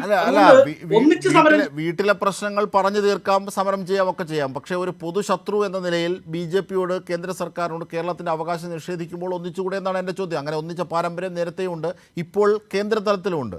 എന്തുകൊണ്ട് ഇവിടെ മാത്രം മാറുന്നത്? സതീശൻ്റെ മാത്രം ഒരു പിടിവാശിയാണോ? അദ്ദേഹത്തിൻ്റെ ഒരു സ്വേച്ഛാധിപത്യം കോൺഗ്രസിനുള്ളിൽ തന്നെ വല്ലാതെ ചർച്ച ചെയ്യുന്നൊരു ഘട്ടമായതുകൊണ്ട് ഞാൻ ചോദിച്ചതേ ഉള്ളൂ. ഞാൻ തിരിച്ചെത്താം വസന്ത് തിരിച്ചെത്താം. ശ്രീ ജയചന്ദ്രൻ, M ജയചന്ദ്രൻ, ഇവിടെ BJP സർക്കാർ കേരളത്തോട് കാട്ടുന്ന അവഗണന, ആവർത്തിച്ച് അവഗണന തുടരുകയാണ്. അത് ഇരട്ടിക്കുകയാണ്. അത് വല്ലാതെ കേരളത്തിൻ്റെ സാമ്പത്തിക നിലയെ ഞെരുക്കുകയാണ്. ഇന്ന് മുഖ്യമന്ത്രി പിണറായി വിജയൻ പറഞ്ഞതുകൊണ്ട് ഇങ്ങനെ കേന്ദ്രം ഈ ദുഷ്ടശക്തിയെപ്പോലെ കേരളത്തോട് പെരുമാറുമ്പോഴാണ് 90,000 കോടിയുടെ വികസന പദ്ധതികളും മറ്റ് ക്ഷേമ പ്രവൃത്തികളും ഒക്കെ ഇവിടെ നടത്തി വന്നത്, വയറ് മുറുക്കിയെടുത്ത്. അപ്പോഴും അതിന് സാധ്യമായത് കിഫ്ബി പോലുള്ള ബജറ്റേതര ഫണ്ടുകളുടെ സ്വരൂപണമാണ്. അതിനെപ്പോലും പിന്നീട് മനസ്സിലാക്കി ആക്രമിക്കാൻ മുതിരുന്നു. ഒരു വിധത്തിലും തലപൊക്കരുത് കേരളമെന്ന രാഷ്ട്രീയ വൈര്യനിര്യാതന ബുദ്ധി ആ വിഷയത്തിൽ കാട്ടിക്കൊണ്ടിരിക്കുന്നു. അതിനെതിരെ എങ്ങനെയാണ് രാഷ്ട്രീയ പോരാട്ടം നയിക്കേണ്ടത്? ജയചന്ദ്രൻ. തീർച്ചയായും ജയചന്ദ്രൻ്റെ ടെലിഫോൺ ലൈൻ വിച്ഛേദിക്കപ്പെട്ടു. തീർച്ചയായും ഈ ബി ജി വിഷ്ണു ഒരു കാര്യം കൂടി, അതായത് വയനാടിൻ്റെ കാര്യത്തിൽ നിങ്ങൾ തട്ടാമുട്ട് പറയുന്നു, പൊളിഞ്ഞു വീണെങ്കിൽ പോലും അത് ഫണ്ട് അപേക്ഷ നൽകിയില്ല, അതുമായി ബന്ധപ്പെട്ട പല കാര്യങ്ങളുമാണ് പറയുന്നത്. പക്ഷേ ഈ VGFൻ്റെ കാര്യമോ? വയബിലിറ്റി ഗ്യാപ്പ് ഫണ്ട് തൂത്തുക്കുടി തുറമുഖത്തിന് നൽകാം, ഗ്രാൻഡായി നൽകലാണ് VGFൻ്റെ മാനദണ്ഡം തന്നെ. അതിനെ അട്ടിമറിച്ചതിനെ കടമാക്കുന്ന രീതി വിഴിഞ്ഞം തുറമുഖത്തിൻ്റെ കാര്യത്തിൽ കേന്ദ്രം എന്തിനു സ്വീകരിക്കണം? കഴിഞ്ഞ 50 വർഷമായി കേരളത്തിലെ മാറി വരുന്ന സർക്കാരുകളെല്ലാം ഉയർത്തുന്നതാണ് വിഴിഞ്ഞം തുറമുഖം യാഥാർത്ഥ്യമാക്കണമെന്നുള്ളത്. കേന്ദ്രത്തിൽ നിരവധി തവണ കേരളത്തിലുമൊക്കെ കോൺഗ്രസ് ഭരിച്ചു. ഒരിക്കൽ പോലും കേരളത്തിൽ വിഴിഞ്ഞം പദ്ധതി യാഥാർത്ഥ്യമായിട്ടില്ല. 2014 നരേന്ദ്രമോദി സർക്കാർ വന്നതിന് ശേഷമാണ് കേരളത്തിൽ വിഴിഞ്ഞം പദ്ധതി ഗ്യാപ്പ് വൈബിലിറ്റി ഫണ്ട് നൽകിക്കൊണ്ട് യാഥാർത്ഥ്യമാക്കിയത് എന്നുള്ള കാര്യത്തിൽ ഒരു സംശയവുമില്ല. അല്ല, വിഴിഞ്ഞം ഞാൻ അല്ല പറയട്ടെ, ചോദിച്ചതല്ല. അത് ഞാൻ വലിയൊരു പൂർത്തിയായി പറയട്ടെ. വിഷയമാണ്. അല്ല, അത് താങ്കൾ പറഞ്ഞപ്പോൾ ഞാൻ സംസാരിക്കാം. ഇടപെടില്ല. നമുക്ക് ഒരു മറ്റു മണിക്കൂർ പ്രതികൾ തന്നെ പറയുമ്പോൾ താങ്കൾ ഇടപെടാതിരിക്കും. ഞാൻ പറയുമ്പോൾ ഇടയ്ക്ക് ഇടപെടുകയും ചെയ്യരുത്. അല്ലല്ല. ഇല്ലെങ്കിൽ എല്ലാവരും ഒരുപോലുള്ള ഒരു നിലപാട് താങ്കൾ സ്വീകരിക്കും. പറയുന്നതിൽ പറയട്ടെ, വിഴിഞ്ഞം പദ്ധതി കേരളത്തിൽ വന്നപ്പോൾ ഇത് അദാനിക്ക് കടൽ തീരം എഴുതി കൊടുക്കുന്നു എന്ന് പറഞ്ഞുകൊണ്ട് കേരളം മുഴുവൻ മനുഷ്യച്ചങ്ങല പിടിച്ചത് ആരാണ്? CPM അല്ലേ? അദാനി വന്ന് AKG സെന്ററിൽ വന്ന് കോടിയേരി ബാലകൃഷ്ണൻ നേരിട്ട് കണ്ട് സംസാരിക്കുന്നവരെ വിഴിഞ്ഞം പദ്ധതിക്കെതിരായി അതിശക്തമായ നിലപാടെടുത്ത പ്രതിപക്ഷ പാർട്ടി, അന്ന് കേരളത്തിൽ കോടിയേരി ബാലകൃഷ്ണൻ സംസ്ഥാന സെക്രട്ടറി, ഉമ്മൻചാണ്ടി മുഖ്യമന്ത്രിയുമായിരുന്നു. അപ്പോൾ അതിശക്തമായി ഇതിനെതിരായി നിലപാടെടുത്ത പാർട്ടിയാണ് നിങ്ങൾ. നിങ്ങളുടെ മനുഷ്യച്ചങ്ങല അന്ന് പിടിച്ച കടലിനെ സംരക്ഷിക്കുക എന്ന് പറഞ്ഞ മത്സ്യത്തൊഴിലാളികളെ കൂട്ടി നിങ്ങൾ പിടിച്ച ചങ്ങലയുടെ ചിത്രങ്ങളൊക്കെ നിങ്ങൾ മറന്നിട്ടുണ്ടെങ്കിലും കേരളത്തിലെ പൊതുസമൂഹം മറന്നിട്ടില്ല. ആ നിങ്ങളാണ് വന്നിരുന്നത്. നരേന്ദ്രമോദി സർക്കാർ വിഴിഞ്ഞം പദ്ധതിയെ സഹായിക്കുന്നില്ല എന്ന് പറഞ്ഞുകൊണ്ട് ഈ രാജ്യത്ത് ഈ രാജ്യത്തെ ഏറ്റവും ലാഭത്തിലാകാൻ പോകുന്ന തുറമുഖമാണ് വിഴിഞ്ഞം തുറമുഖം എന്നുള്ള കാര്യത്തിൽ യാതൊരു പ്രശ്നവും നമുക്കില്ല. ഈ രാജ്യത്തെ ഏറ്റവും ലാഭം ഉണ്ടാക്കാൻ പോകുന്നതും വലിയ വളർച്ച നേടാൻ പോകുന്നതും വിഴിഞ്ഞമാണ്. കേന്ദ്ര സർക്കാർ സഹായിക്കുന്നതിന്റെ ഘട്ടങ്ങളിലെല്ലാം തന്നെ കേന്ദ്ര സർക്കാർ വിഴിഞ്ഞം പദ്ധതിയെ നന്നായി സഹായിച്ചിട്ടുണ്ട്. നരേന്ദ്രമോദി സർക്കാർ അധികാരത്തിൽ ഇല്ലായിരുന്നെങ്കിൽ ഈ പദ്ധതി ഒരിക്കൽ പോലും കേരളത്തിൽ യാഥാർത്ഥ്യമാവുകയില്ല എന്ന് മാത്രമല്ല ഇപ്പോഴും ഫയലുകളിൽ മാത്രമായി. താങ്കളുടെ വാദം വിശദീകരിക്കാൻ അടുത്ത ഘട്ടത്തിലേക്ക് എത്താം. കാരണം ജയചന്ദ്രൻ്റെ ഫോൺ കട്ടായതുകൊണ്ടാണ് ഞാൻ താങ്കളിലേക്ക് വന്നത്. രണ്ടാം ഘട്ടത്തിൽ താങ്കളോട് അതേ സംബന്ധിച്ച് ചോദിക്കാം. ഞാൻ ചോദിച്ചത് VGF ഫണ്ടിൻ്റെ കാര്യമാണ്. ഈ സമരം, വിഴിഞ്ഞം തുറമുഖവുമായി ബന്ധപ്പെട്ട സമരം BOT, അതായത് ബിൽഡ്, ഓപ്പറേറ്റ് ആൻഡ് ട്രാൻസ്ഫർ ആണ് BOT. Build, operate, owner, own and transfer. അപ്പോൾ അവിടെ ആ അധികം വരുന്നു, ഓൺ എന്നുള്ളത്. അതിനെതിരായാണ്, അത് മുതലാളിക്ക് അനുകൂലമാണ് പൊതുപണത്തിൽ നിന്ന്. ആ കണ്ടീഷനെതിരായിട്ടാണ് കേരളത്തിൽ സമരം നടന്നത്. അതുകൊണ്ട് താങ്കൾ അതൊന്ന് തെറ്റിദ്ധരിപ്പിക്കേണ്ട. അതിന് 1 മണിക്കൂർ കൂടുതൽ വേണം അത് വിശദീകരിക്കണമെങ്കിൽ. നമുക്ക് ഇവിടെ നിൽക്കാം. VGF ഫണ്ട്, ഗ്രാൻഡായി അനുവദിക്കുന്ന VGF എന്തിന് കടമാക്കുന്നു എന്ന ചോദ്യമാണ് ഞാൻ ചോദിച്ചത്. പിന്നിലേക്ക് പോകാനാണെങ്കിൽ BG വിഷ്ണു വിയർക്കും. ഞാൻ തിരിച്ചെത്താം. ശ്രീ എം ജയചന്ദ്രൻ, അല്ലല്ല, അത് BOTയും തമ്മിലുള്ള വ്യത്യാസമാണ്. അത്തരത്തിലുള്ള നടപടികൾ കേന്ദ്ര സർക്കാരും ഇവിടുത്തെ പഴയ കാലത്തുള്ള സർക്കാരും ഒക്കെ ചെയ്തു വെച്ചത്, അത് ഈ ഓപ്പറേറ്റ് ചെയ്യുന്ന മുതലാളിക്ക് ഗുണപരമായി എത്തും. പൊതുപണവും പൊതുഭൂമിയും ഒക്കെ അതിനെതിരായിട്ടാണെന്ന് സമരം ചെയ്തതെന്ന് ഞാൻ പറഞ്ഞു. വീണ്ടും അതിലേക്ക് പോകാനാണെങ്കിൽ BG വിഷ്ണു കൂടുതൽ വിയർക്കും. പക്ഷെ അതിന് കൂടുതൽ സമയം വേണം. ഞാൻ ചോദിച്ചത് ഇപ്പോൾ VGF ഫണ്ടിന്റെ കാര്യമാണ്, വയബിലിറ്റി ഗ്യാപ് ഫണ്ടിന്റെ കാര്യമാണ് ഞാൻ ചോദിച്ചത്. അതെന്തിനാണ് ഗ്രാൻഡ് എന്നുള്ളത് കടമാക്കി മാറ്റുന്നത് എന്നാണ് ഞാൻ ചോദിച്ചത്. അതിന് ഉത്തരവില്ലെങ്കിൽ താങ്കൾ അത് പറഞ്ഞാൽ മതി. ഞാൻ തിരിച്ചെത്താം. രണ്ടാം ഘട്ടത്തിൽ ഞാൻ താങ്കളോട് തിരിച്ചെത്താം. തിരിച്ചടക്കേണ്ടതും അല്ലാതെ ഗ്രാൻഡ് ആയിട്ട് നൽകുന്നതൊക്കെ ഉണ്ട്. വിഴിഞ്ഞം പദ്ധതി കേരളത്തിൽ ശ്രീ എം ജയചന്ദ്രൻ, താങ്കളിലേക്കാണ് ഞാൻ എത്തിയിരുന്നത്. പക്ഷേ ടെലിഫോൺ ലൈൻ കട്ടായതുകൊണ്ടാണ്. അതായത് ഈ VGFന്റെ കാര്യത്തിലും കേരളത്തിന്റെ കാര്യത്തിലും സഹായിച്ചിട്ടുണ്ട്. വായ്പ രീതിയിൽ തടയേണ്ടത് അങ്ങനെയും തന്നിട്ടുണ്ട്. അതിലിപ്പോ എന്താ തർക്കമുള്ളത്? എല്ലാ രാജ്യത്തെ എല്ലായിടത്തും കേന്ദ്ര സർക്കാർ അനുവർത്തിക്കുന്നു. അതാണോ ശ്രീ ജയചന്ദ്രൻ, അതാണോ വാദം? അതായത് ഈ ഗ്രാൻഡായി നൽകേണ്ടത് കടമായി നൽകുന്നു, ദുരന്ത ഭൂമിക്ക് നൽകേണ്ട അവകാശങ്ങൾ നൽകുന്നില്ല, അതിന് തട്ടാമുട്ട് ന്യായങ്ങൾ പറയുകയാണ്. പിന്നീട് അത് പലരും ഉന്നയിക്കുമ്പോൾ അത് ഇരുന്ന് കോക്കറി കുത്തുകയും ആക്ഷൻ കാണിക്കുകയും ചെയ്യുന്നു. ഇങ്ങനെ നിരന്തരം എല്ലാ തലങ്ങളിലും കേരളത്തെ അപമാനിക്കുകയാണെന്നാണ് ഇവിടെ പറഞ്ഞു വരുന്നത്. എന്താണ് അതിൻ്റെ വസ്തുതയായ ഒരു മാധ്യമപ്രവർത്തകന് പറയാനുള്ളത്? ഒപ്പം ഇതിനെതിരായ ഒരു പൊതുസമരം കേരളത്തിൻ്റെ യോജിച്ച് വേണ്ടേ? അവിടെ ഏതെങ്കിലും തരത്തിൽ രാഷ്ട്രീയം ദുർബലമാകുമോ?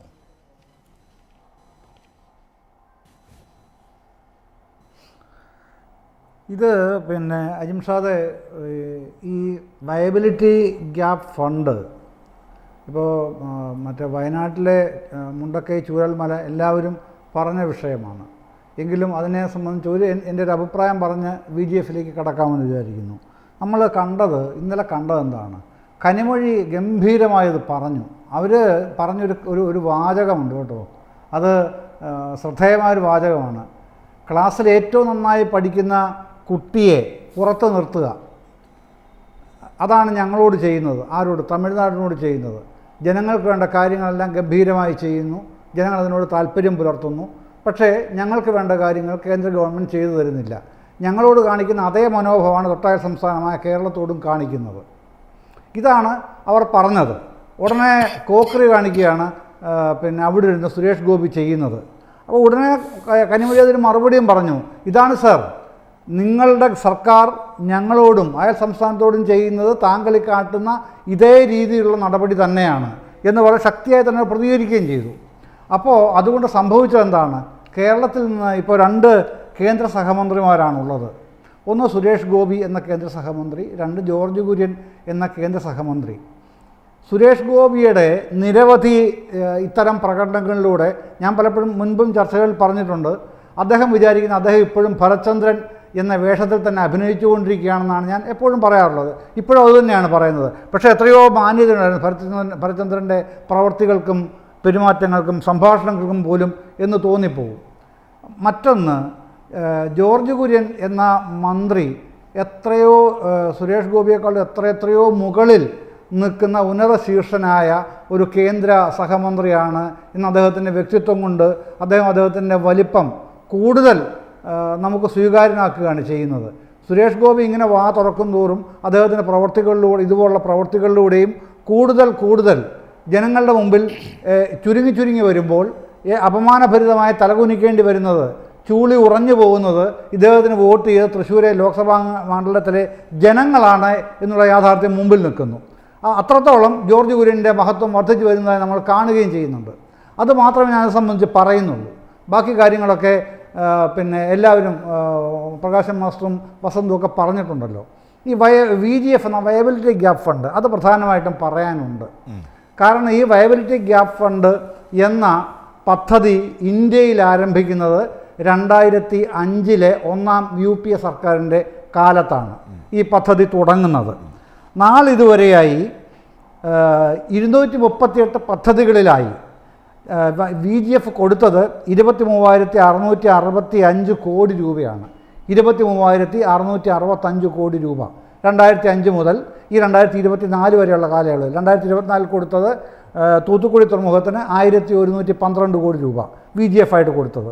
ഇത് ഈ 23,665 കോടി രൂപയെന്ന് പറയുന്നത് 1.19 ലക്ഷം കോടി രൂപയുടെ പ്രോജക്റ്റുകൾക്കാണ് ഈ VGF ഇത്രയും തുക, ഈ പറയുന്ന 23,665 കോടി രൂപ ഗ്രാൻഡായി കൊടുത്തിട്ടുള്ളത്.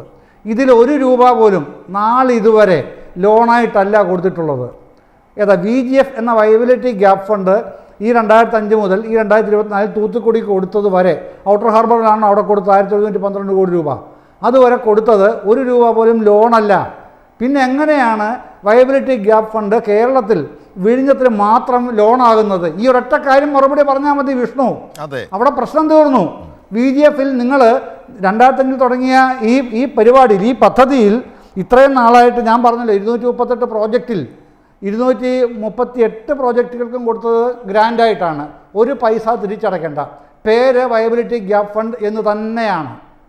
അത് കേന്ദ്ര ധനമന്ത്രാലയത്തിന് കീഴിലുള്ള എക്കണോമിക് അഫയേഴ്സ് ഡിപ്പാർട്ട്മെൻറ്റാണ് ചെയ്യുന്നതും. അവിടെ ഈ 1.19 ലക്ഷം കോടി രൂപയുടെ പദ്ധതികൾക്കായി കൊടുത്തിട്ടുള്ളപ്പോൾ ഇവിടെ വിഴിഞ്ഞത്തിന് മാത്രം അത് 817.80 കോടി രൂപ നൽകുന്നത് അതുമാത്രം വായ്പയാണ്. അതെന്ത് പിന്നെ പരിപാടിയാണെന്നുള്ളത് എന്താണ് കേന്ദ്ര സർക്കാരിന് പറയാനുള്ളത്? കേന്ദ്ര സർക്കാരിന്റെ പ്രതിനിധിയായിട്ട് അപ്പൊ ഇത് പറയട്ടെ, ഞാൻ എന്റെ ഊഴാണോ? പറഞ്ഞോളൂ. ഞാൻ ബാക്കിയൂടെ പറയാം. ബിജു വിഷ്ണു, രാജ്യത്ത് വിവിധ തുറമുഖങ്ങളിൽ പദ്ധതികൾ രൂപീകരിക്കുമ്പോൾ ഓരോ തുറമുഖത്തു നിന്നും നമുക്ക് മടങ്ങി വരുന്ന റിട്ടേൺസ് പലതരത്തിൽ വ്യത്യാസപ്പെട്ടിട്ടുണ്ട്. സ്വാഭാവികമാഴമുള്ള വിഴിഞ്ഞത്ത് നമുക്കറിയാം കഴിഞ്ഞ കുറച്ച് ദിവസങ്ങൾ കൊണ്ട് തന്നെ വലിയ രീതിയിൽ വരുമാനമുണ്ട്. പക്ഷേ തൂത്തുക്കുടിയിലൊന്നും അത്രയും വലിയ വരുമാനമൊന്നും നമുക്ക് വരുന്നില്ല. കാരണം സ്വാഭാവികമായി ഒരുപാട് പ്രത്യേകതയുള്ള വിഴിഞ്ഞം പദ്ധതിയിൽ നിന്ന് വലിയ വരുമാനം വരുന്നുണ്ടെന്നേ. വായ്പകൾ കൊടുക്കുമ്പോൾ അവരുടെ തിരിച്ചടവിന്റെ ശേഷി, അവിടുത്തെ വരുമാനം തിരിച്ച് എങ്ങനെ ഉണ്ടാകും, ഇതെല്ലാം പരിശോധിച്ച് തന്നെയാണ് കേന്ദ്ര സർക്കാർ കൊടുക്കുന്നത്. വിഴിഞ്ഞം വലിയ രീതിയിൽ വികസിക്കാൻ പോകുന്നു. വിഴിഞ്ഞത്തിന് വലിയ നേട്ടം ഉണ്ടാക്കാൻ പോകുമ്പോൾ അത് ഗ്രാൻഡ് അല്ലാതെ കൊടുത്താൽ എന്താണ് പ്രശ്നം? അത് കേന്ദ്ര സർക്കാർ ഓരോ വരുമാനം അല്ല, ഒരേ പണം കൊടുത്താൽ തിരിച്ചു വരുന്ന പണത്തിൽ വ്യത്യാസമുണ്ടെന്നേ. ചിലവഴിക്കുന്നതും വരുമാനത്തിനും വലിയ വ്യത്യാസമുണ്ട്. ഇത് രാജ്യമൊട്ടാകെ കൊടുക്കുന്നല്ലോ, ഓരോയിടത്തും പലതരത്തിലുള്ള വ്യത്യാസങ്ങളുണ്ട്.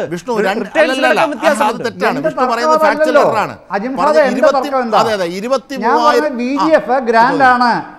VGF ഗ്രാൻഡാണ്, ലോണല്ല. ഇതാണ് അതായത് തർക്കം. അതായത് ഇതിന് മറുപടി പറയൂ. ഞാൻ പറയാം താങ്കൾ ഞാൻ ബാക്കി പറയാം പറഞ്ഞതൊക്കെ ഞാൻ മാറ്റി പറയാം വെക്കാം. ഞാൻ പറയാം അതെന്തിനാ പറയുന്നത്? VGF എന്തുകൊണ്ട് ഇവിടെ മാത്രം ലോണാവുന്നു? ശ്രീ ജയചന്ദ്രൻ, ഞാൻ ചോദിക്കാം. വിഷ്ണു, അതായത് രണ്ട് കാര്യങ്ങളാണ് താങ്കൾ പറഞ്ഞത്. താങ്കൾ പറഞ്ഞ് BJP താങ്കൾ പെടുകയാണ്. അതായത് ഒന്ന്, വരുമാനം ഉണ്ട് എന്ന്. അപ്പോൾ വരുമാനമുള്ളതാണോ വിഴിഞ്ഞത്തിൻ്റെ കുറ്റം? ഒന്ന്. രണ്ട്, 60 പൈസ ഈ തുറമുഖത്തിൽ നിന്ന് ലഭിക്കുന്നത് കേന്ദ്രത്തിനാണ്, വെറും 3 പൈസ മാത്രമേ സംസ്ഥാനത്തിന് ലഭിക്കൂ. എന്നിട്ടാണ് ഗ്രാൻഡായി അനുവദിക്കുന്ന സംഭവം കടമാക്കി മാറ്റുന്നത്. അതാണ് ജയചന്ദ്രൻ സാറ് ചോദിച്ചത്. 23,000 ഒന്നാം UPA കാലത്തിന് ശേഷം നമ്മൾ കണക്ക് കൂട്ടി നോക്കിയാൽ ഏതാണ്ട് 23,000 കോടിയിലധികം രൂപ VGF നൽകിയിട്ടുണ്ട്. അതെല്ലാം ഗ്രാൻഡാണ്. VGF എന്ന് പറഞ്ഞാൽ അത് ഇറ്റ്സെൽഫ് ഗ്രാൻഡാണ്.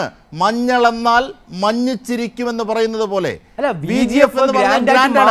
ആ ഗ്രാൻഡ് എങ്ങനെയാണ് കടമാകുന്നത് ഇവിടെ എന്നാണ് ജയചന്ദ്രൻ സാർ ചോദിച്ചത്. അതിന് ഉത്തരമുണ്ടോ? ഉത്തരമുണ്ട്. അല്ല, VGF ഗ്രാൻഡ് ആയിട്ട് മാത്രമേ നൽകാമെന്ന് നിയമമുണ്ടെങ്കിൽ ധനകാര്യ മന്ത്രാലയം അങ്ങനെ ലോണായിട്ട് നൽകാൻ കഴിയുമായിരുന്നില്ലല്ലോ. കേന്ദ്ര സർക്കാരിന് ധനകാര്യ മന്ത്രാലയത്തിന് പൊതുവായ നിലപാടുകളിൽ നയം സ്വീകരിക്കാൻ പറ്റും. അത് അവർക്ക് നയം സ്വീകരിക്കാൻ പറ്റുന്നതാണ്. അപ്പോൾ ഞാൻ പറഞ്ഞല്ലോ, റിട്ടേൺസ് അടക്കം എങ്ങനെയുണ്ട് അവിടുത്തെ വളർച്ച. ഇപ്പോൾ തൂത്തുക്കുടിയിൽ വരുന്ന വരുമാനമല്ല, കേരളത്തിലെ വിഴിഞ്ഞം അതിനേക്കാൾ അതിഗംഭീരമായി വളരുന്നു എന്നുള്ള കാര്യത്തിൽ ഒരു സംശയമില്ല. നരേന്ദ്രമോദി സർക്കാരാണല്ലോ ഈ പദ്ധതി രാജ്യത്ത് നടപ്പിലാക്കിയത്. അതിൽ യാതൊരു തടസ്സവും ഉണ്ടായിരുന്നില്ലോ. അപ്പോൾ പണം നൽകുമ്പോൾ അത് തിരിച്ചു ചോദിക്കുന്നത് വിഷ്ണു പറയുന്നത് VGF ഗ്രാൻഡ് ആണെങ്കിലും വിഴിഞ്ഞത്തിൻ്റെ കാര്യത്തിൽ അത് കടമാക്കാമെന്ന്. പക്ഷേ അങ്ങനെ വിഴിഞ്ഞത്തിൻ്റെ കാര്യത്തിൽ മാത്രം അത് കടമാക്കുമ്പോൾ അവിടെ എന്തുകൊണ്ട് പൊതുനയത്തിൽ നിന്നുള്ള വ്യതിയാനം എന്ന് ഇന്നലെ മുഖ്യമന്ത്രി പറഞ്ഞത് അടിവരയിടേണ്ടത് അവിടെയാണ്.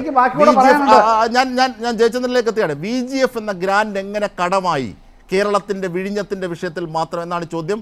അതിന് വിഷ്ണു കൃത്യമായ മറുപടി പറഞ്ഞില്ല. ഞാൻ കൃത്യമായി തന്നെയാണ് പറഞ്ഞത്. ധനകാര്യ മന്ത്രാലയം എടുത്ത തീരുമാനത്തിന്റെ അടിസ്ഥാനത്തിൽ തന്നെയാണ് ഗ്രാൻഡ് അല്ലാതെ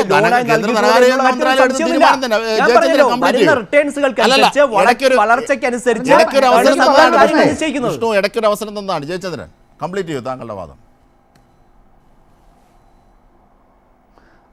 അതാ അജിംഷാദെ, ഈ പ്രശ്നം എന്ന് പറഞ്ഞാൽ ഇത് മനസ്സിലാക്കലിൻ്റെ പ്രശ്നം തന്നെയാണ്. അടിസ്ഥാനപരമായിട്ട് ഈ വയബിലിറ്റി ഗ്യാപ്പ് ഫണ്ട് എന്ന് പറഞ്ഞ പ്രോജക്റ്റ് കേന്ദ്ര ധനമന്ത്രാലയം അവതരിപ്പിച്ചിട്ടുള്ള ഒരു സാമ്പത്തിക സഹായ പദ്ധതിയാണ്. ആദ്യം വിഷ്ണു അത് മനസ്സിലാക്കണം. അതല്ലാതെ ഒരു തുറമുഖത്തു നിന്ന് കിട്ടുന്ന റിട്ടേൺസിനെ നോക്കിയല്ല ഈ പദ്ധതി നിശ്ചയിക്കപ്പെടുന്നത്. ഇതൊരു ധനസഹായ പദ്ധതി തന്നെയാണ്. എൻവിസേജ് ചെയ്തിട്ടുള്ളത് അങ്ങനെ തന്നെയാണ്. 2005 മുതൽ ഈ 2024 വരെ കൊടുത്തിട്ടുള്ളത് പരിപൂർണമായിട്ടും സഹായ പദ്ധതികളായിട്ട് തന്നെയാണ്. റിട്ടേൺസ് അല്ല നോക്കുന്നത്. അത്ര ഒരു പദ്ധതി മുമ്പോട്ട് വെക്കുമ്പോൾ ഇപ്പോൾ നമുക്ക് തന്നെ കേരള സംസ്ഥാനത്തിൽ എന്നാണ് വരുമാനം കിട്ടി തുടങ്ങാൻ പോകുന്നത്? 2038. ഇതേത് വർഷമാണ്? 2024. 14 കൊല്ലം കഴിയണം ഇനി വരുമാനം കിട്ടി തുടങ്ങണമെങ്കിൽ.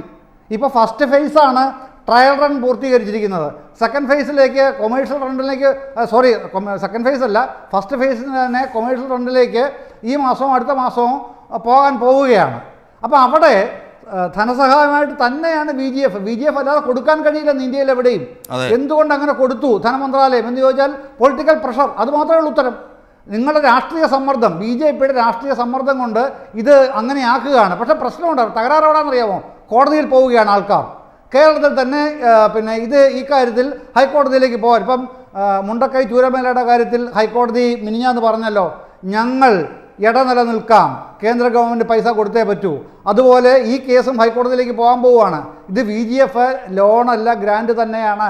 ഹൈക്കോടതി അങ്ങനെ ഉത്തരവ് നൽകണം എന്ന് പറഞ്ഞിട്ട് പോകാൻ പോവുകയാണ്. നിങ്ങൾ വീണ്ടും കൊടുക്കാൻ പോവുകയാണ്. എന്നിട്ട് താങ്കൾ ഇവിടെ വന്നിരുന്ന് പറയുകയാണ് ഇത് ലോണായിട്ട് കൊടുക്കാൻ പറ്റുമെന്ന്. സാധിക്കില്ല. ഇത് കേന്ദ്ര ധനസഹായ പദ്ധതിയാണ് വിഷ്ണു.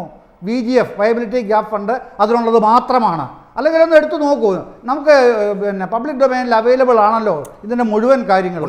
അപ്പോൾ അത് ഇങ്ങനെ ചെയ്യുമ്പോൾ കേരളത്തിലോട് ചെയ്യുന്ന രാഷ്ട്രീയമായ കടുത്ത ദ്രോഹമാണ്. ഈ രാഷ്ട്രീയ ദ്രോഹം എന്തുകൊണ്ടെന്നുള്ളതിന് ഒറ്റ മറുപടിയേ ഉള്ളൂ. BJPയെ കേരളം അംഗീകരിക്കുന്നില്ല. BJP അംഗീകരിക്കാത്തതാണോ സുരേഷ് ഗോപി കേന്ദ്രമന്ത്രിയായിരിക്കുന്നത്? തദ്ദേശ സ്ഥാപനങ്ങളടക്കം BJP ഭരിക്കുന്നത്. ഞങ്ങൾ കേരളത്തിലെ ഏറ്റവും വലിയ പാർട്ടി എന്നൊന്നും അവകാശപ്പെടുന്നില്ല. പക്ഷേ കേരളത്തിൽ 20% വോട്ട് ചെയ്യുന്ന രാഷ്ട്രീയ പാർട്ടി തന്നെയാണ് ഞങ്ങൾ. ഞങ്ങൾ ഈ രാജ്യത്തെ എല്ലാ സംസ്ഥാനങ്ങളെയും ഒരുപോലെ തന്നെയാണ് കാണുന്നത്. നിങ്ങൾക്ക് രാഷ്ട്രീയ നിറം ഉണ്ടായിരിക്കും, പക്ഷേ എന്ന് പറഞ്ഞ് ഞങ്ങളെ ആ കൂട്ടത്തിൽ പെടുത്തണ്ട. എന്താണ് BJP നിങ്ങൾ ഇങ്ങനെ കാണിക്കുന്നത്? അല്ല, ഞാൻ പറഞ്ഞല്ലോ, കേരളത്തിൽ മാത്രമല്ല പലയിടത്തും പല പദ്ധതികൾക്ക് പലതരത്തിലുള്ള നിബന്ധനകൾ തന്നെയാണ് കേന്ദ്ര സർക്കാർ നൽകിയിട്ടുള്ളത്. കേരളത്തിൽ നൽകുമ്പോൾ മാത്രം അതിനെന്തോ വലിയ രീതിയിൽ കേരളത്തെ അപമാനിക്കാൻ ശ്രമിക്കുന്നു. കേരളത്തോട് കണക്ക് ചോദിച്ചാൽ, കേരളത്തിലെ ഫണ്ടിന്റെ വിവരങ്ങൾ കൃത്യമായി നൽകാൻ പറഞ്ഞാൽ കേരളത്തെ അപമാനിക്കുന്നു. ഇങ്ങനൊരു നെഗറ്റീവ് സൃഷ്ടിക്കുകയാണ്. എന്ത് പറഞ്ഞാലും കേരളത്തെ അപമാനിക്കാൻ ശ്രമിക്കുന്നു. കേരളത്തോട് കണക്ക് ചോദിക്കാൻ പാടില്ല, കേരളത്തോട് കാര്യം പറയാൻ പാടില്ല. ഹൈക്കോടതിയെ കുറിച്ച് ഞാൻ വരുന്നില്ല, ഞാൻ BJP-നെ കുറിച്ചാണ് ചോദിക്കുന്നത്. അതെ, അദ്ദേഹം പറയില്ല. കാരണം ഒരു പൊതു സംവിധാനത്തിന്, ഇൻഫ്രാസ്ട്രക്ചർ ഡെവലപ്മെൻറ്റിന്, പ്രത്യേകിച്ച് ഇത്തരത്തിൽ PPP ആയി നടക്കുന്ന പദ്ധതികൾക്കൊക്കെ 60%, 40-30% തുടങ്ങി 60% വരെ VGF ഗ്രാൻഡായി അനുവദിക്കുന്ന ഒരു രീതിയുണ്ട്. അത് VGF എന്നത് മഞ്ഞിച്ചിരിക്കും പോലെ, അത് VGF എന്നത് ഗ്രാൻഡാണ്, അല്ലെങ്കിൽ അതിന് വേറെ പേരാണ് പറയേണ്ടത്. ഇതുവരെ അങ്ങനെയാണ് പാലിച്ചത്. വിഴിഞ്ഞത്തിൻ്റെ കാര്യത്തിൽ മാത്രം അത് കടവാങ്ങുന്നത് എന്തിനാണെന്നാണ് ചോദ്യം. ആ ചോദ്യത്തെ തൊടാതെ വിഷ്ണു കിടന്ന് കറങ്ങുകയാണ്. കാരണം വിഷ്ണുവിന് അറിയാം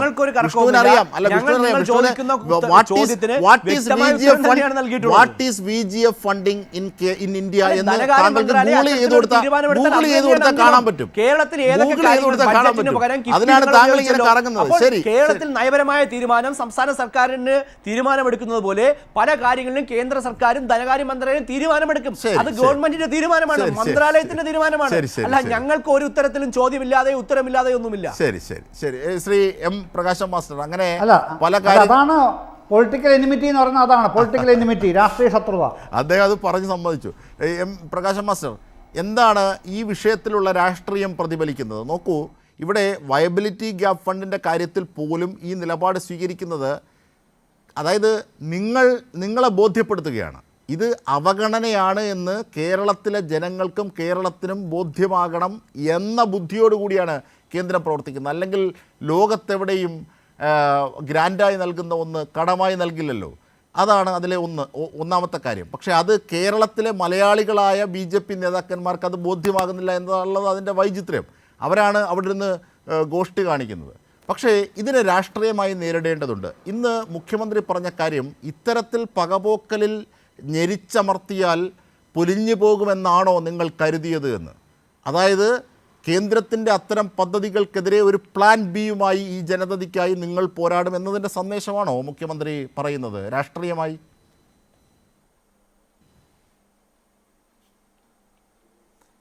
ഇതിൽ BG വിഷ്ണുവിന് മറുപടി കൊടുക്കുന്നതിന് മുമ്പ് വസന്ത് സെറിയൊക്കെ പറഞ്ഞ കാര്യത്തിലൊരു കാര്യം വ്യക്തമാക്കേണ്ടതുണ്ട്. ഇപ്പോൾ ഇന്ന് VD സതീശൻ്റെ പ്രസ്താവന നമ്മളെല്ലാം കണ്ടതാണ്.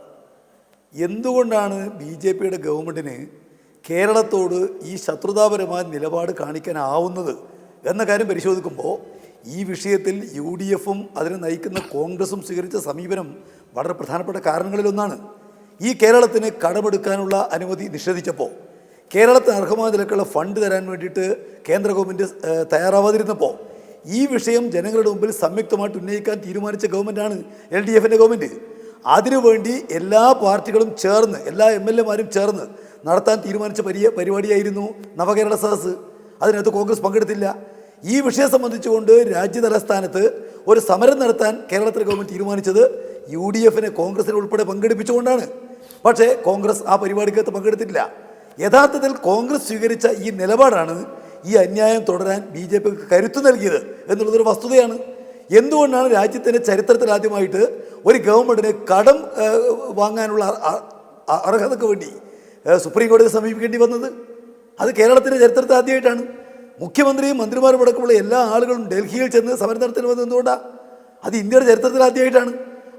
അതിനോടെല്ലാം കോൺഗ്രസ് സ്വീകരിച്ച സമീപനം കേരളത്തിലെ ജനങ്ങൾ കാണുന്നുണ്ട് എന്നുള്ളത് അവർ മനസ്സിലാക്കണം. കോൺഗ്രസ് കൂടി ചേർന്നുകൊണ്ട് സൃഷ്ടിച്ച അന്തരീക്ഷമാണ് ഇപ്പോൾ ഈ പറയുന്ന വയനാടിൻ്റെ കാര്യത്തിലായാലും അതുപോലെ VGFൻ്റെ കാര്യത്തിലായാലും ഈ അന്യായം സ്വീകരിക്കാനുള്ള കരുത്ത് BJPക്ക് നൽകിയത് എന്നുള്ള യാഥാർത്ഥ്യത്തെ നമുക്ക് വിസ്മരിക്കാനാവില്ല.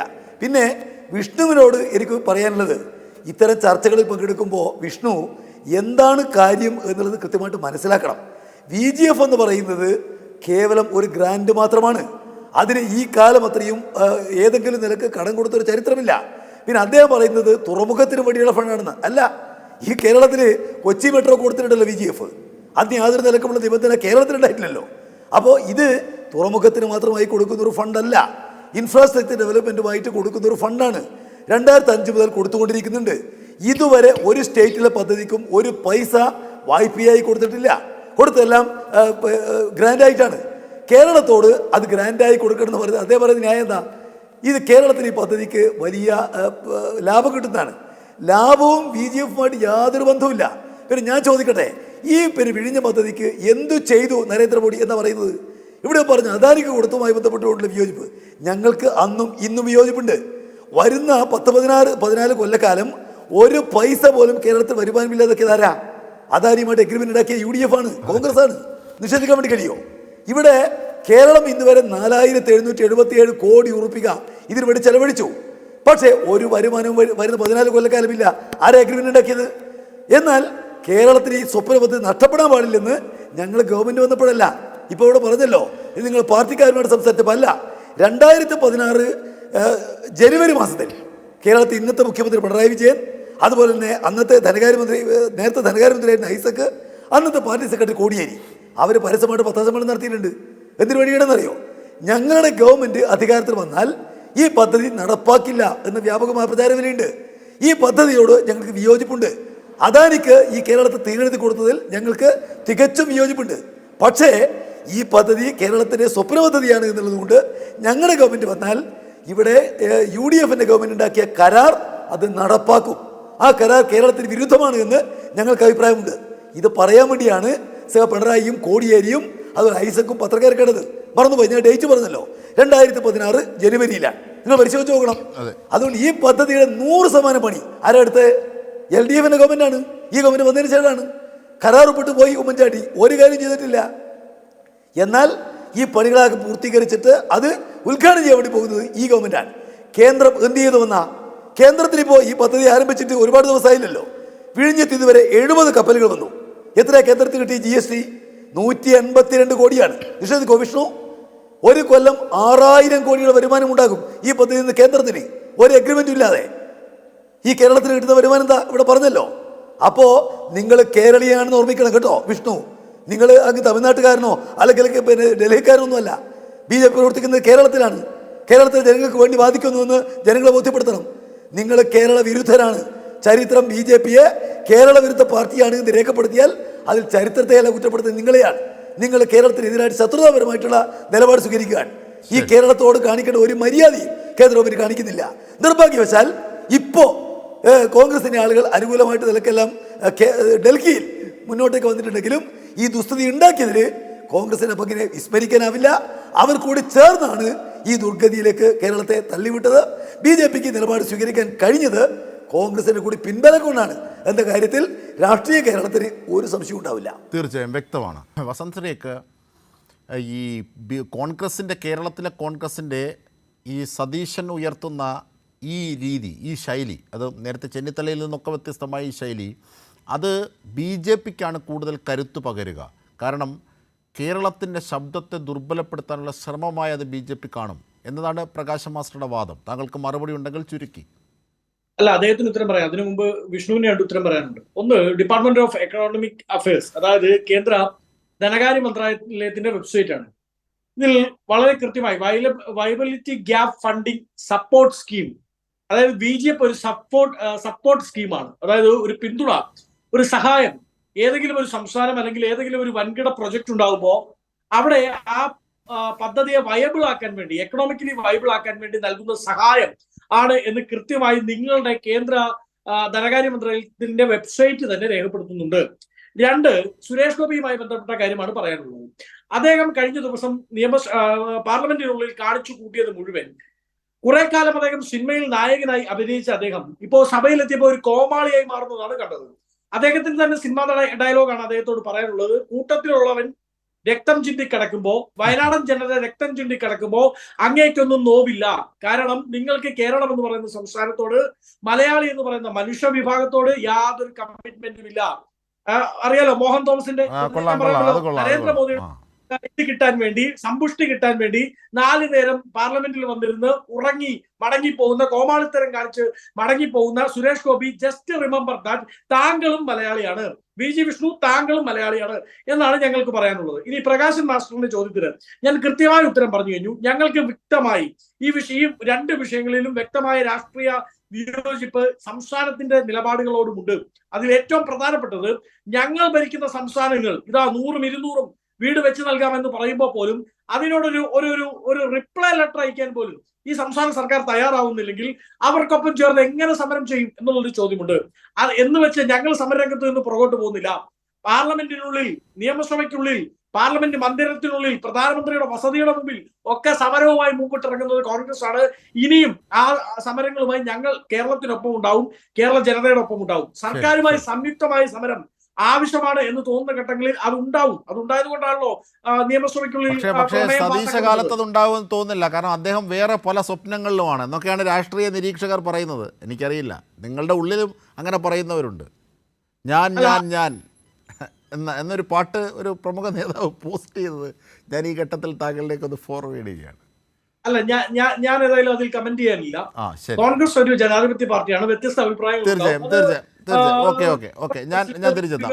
VG വിഷ്ണു, അതായത് ജസ്റ്റ് റിമെമ്പർ ദാറ്റ് സുരേഷ് ഗോപിയും താങ്കളും ഒരു മലയാളിയാണ്. വളരെ ഗംഭീരമായി ആ ഭരത് ചന്ദ്രൻ്റെ വാക്കുകളെ ക്രോഡീകരിച്ച് വസന്ത് സിറേക്ക് പറഞ്ഞതാണ്. നേരത്തെ പ്രകാശം മാസ്റ്ററും മറ്റൊരു ഭാഷയിൽ പറഞ്ഞത് അത് തന്നെയാണ്, മലയാളിയാണെന്ന് ഓർമ്മിക്കുക, ഇതൊക്കെ കേരളീയ വിരുദ്ധമായ നീക്കങ്ങളാണ് എന്ന്. അല്ല, മലയാളിയാണെന്ന് സുരേഷ് ഗോപിക്കും എനിക്കും ഇവിടെ ഇരിക്കുന്ന എല്ലാ BJPക്കാർക്കും കൃത്യമായ ഓർമ്മയുള്ളത് കൊണ്ട് തന്നെയാണ് നരേന്ദ്രമോദി സർക്കാർ അധികാരത്തിൽ വന്ന ശേഷം കൃത്യമായി വികസന പദ്ധതികൾക്ക് കേരളത്തിൽ വേഗം കൂട്ടിയത്. കഴിഞ്ഞ ദിവസമാണല്ലോ നിങ്ങളുടെ മുഖ്യമന്ത്രിയും മുഹമ്മദ് റിയാസും അടക്കം നിതിൻ ഗഡ്കരിയെ പോയി കണ്ട് പൊന്നാട അണിയിച്ചത്. കാരണം കേരളത്തിൻ്റെ ചരിത്രത്തിൽ ഒരിക്കലുമില്ലാത്ത റോഡ് വികസനം നടപ്പിലാക്കിയത് നരേന്ദ്രമോദി സർക്കാരും നിതിൻ ഗഡ്കരിയും കേന്ദ്രമന്ത്രിയായ ശേഷം നിങ്ങളാണ് പോയിക്കണ്ടത്, ഞങ്ങളല്ല പോയത്, നിങ്ങളാണ്. ഞാൻ പറയുന്നത് കേൾക്കൂ. അങ്ങനെ കേരളത്തിലെ മലയാളികളെ മുഴുവൻ വിരുദ്ധരാക്കാനുള്ള ഒരു നിലപാട് നിങ്ങൾ സ്വീകരിക്കേണ്ട. ജസ്റ്റ് റിമെമ്പർ ബാറ്റ് എന്ന് പറഞ്ഞത് തൃശ്ശൂരിലെ ജനങ്ങളാണ്. ആരോടാണ് പറഞ്ഞത്? ജസ്റ്റ് റിമെമ്പർ ദാറ്റ് എന്ന് പറഞ്ഞത്.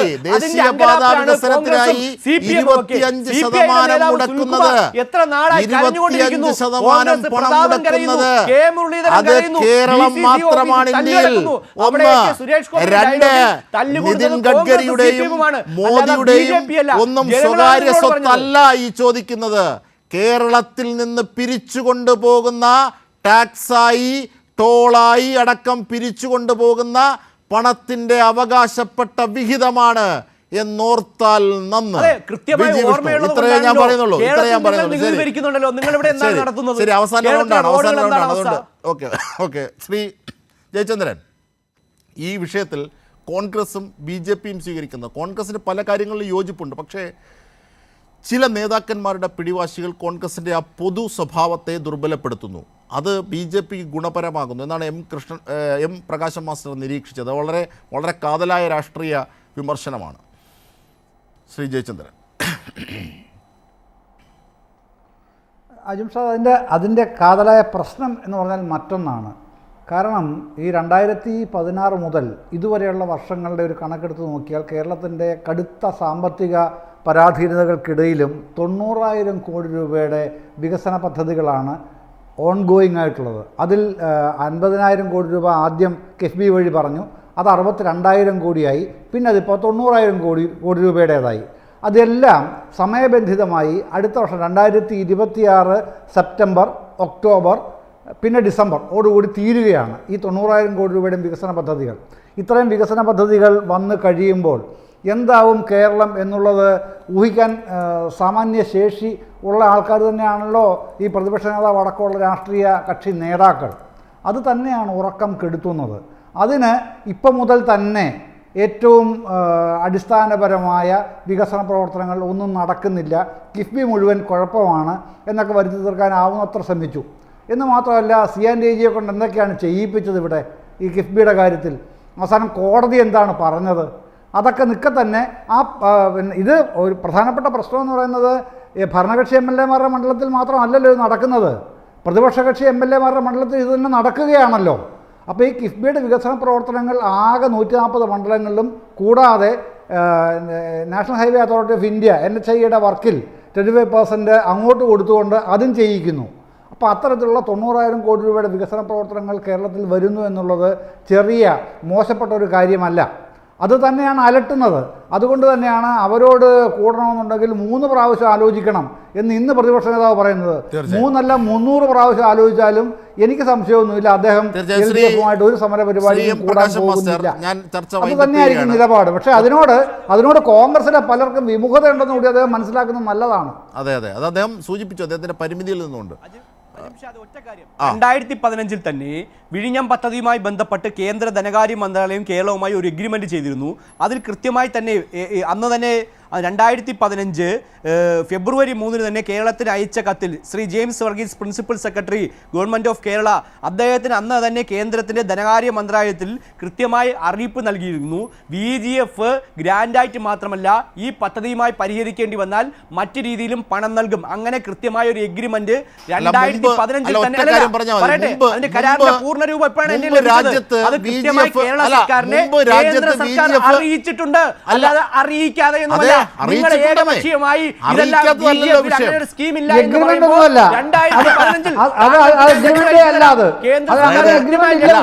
2015 ജനങ്ങളെ വിഡ്ഢികളാക്കി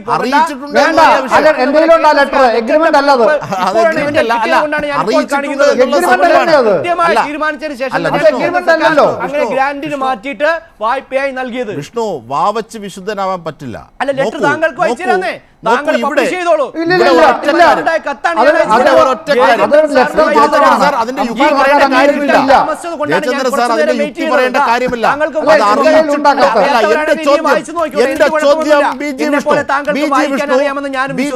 എന്റെ ചോദ്യം, ഈ 23,000 കോടി ഉപയോഗിച്ച പാരമ്പര്യത്തിൽ ഈ VGF-ൽ മറ്റേത് സംസ്ഥാനത്തിന് ഏത് പ്രൊജക്ടിന് ഗ്രാൻഡ് അല്ലാതെ അനുവദിച്ചിട്ടുണ്ട്?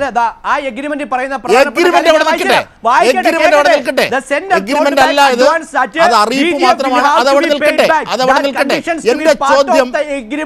അങ്ങനെ കരാർ കേരളവുമായി കേന്ദ്ര ധനകാര്യ മന്ത്രാലയം ഉണ്ടായിട്ടുണ്ട്.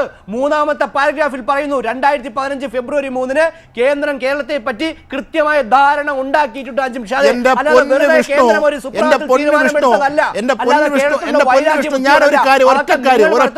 പൊളിറ്റിക്കൽ നെറേറ്റീവ് മാത്രമാണ് താങ്കൾക്ക് ഞാൻ ഇപ്പോൾ തന്നെ അയച്ചത്. തീർച്ചയായും താങ്കൾക്ക് അങ്ങനെയൊക്കെ പറയാം. പക്ഷേ എന്റെ പറയുന്നതല്ല, വെറുതെ പറയുന്നതല്ല. എന്റെ ഒരൊറ്റ ചോദ്യം, താങ്കൾക്ക് മാരാർജി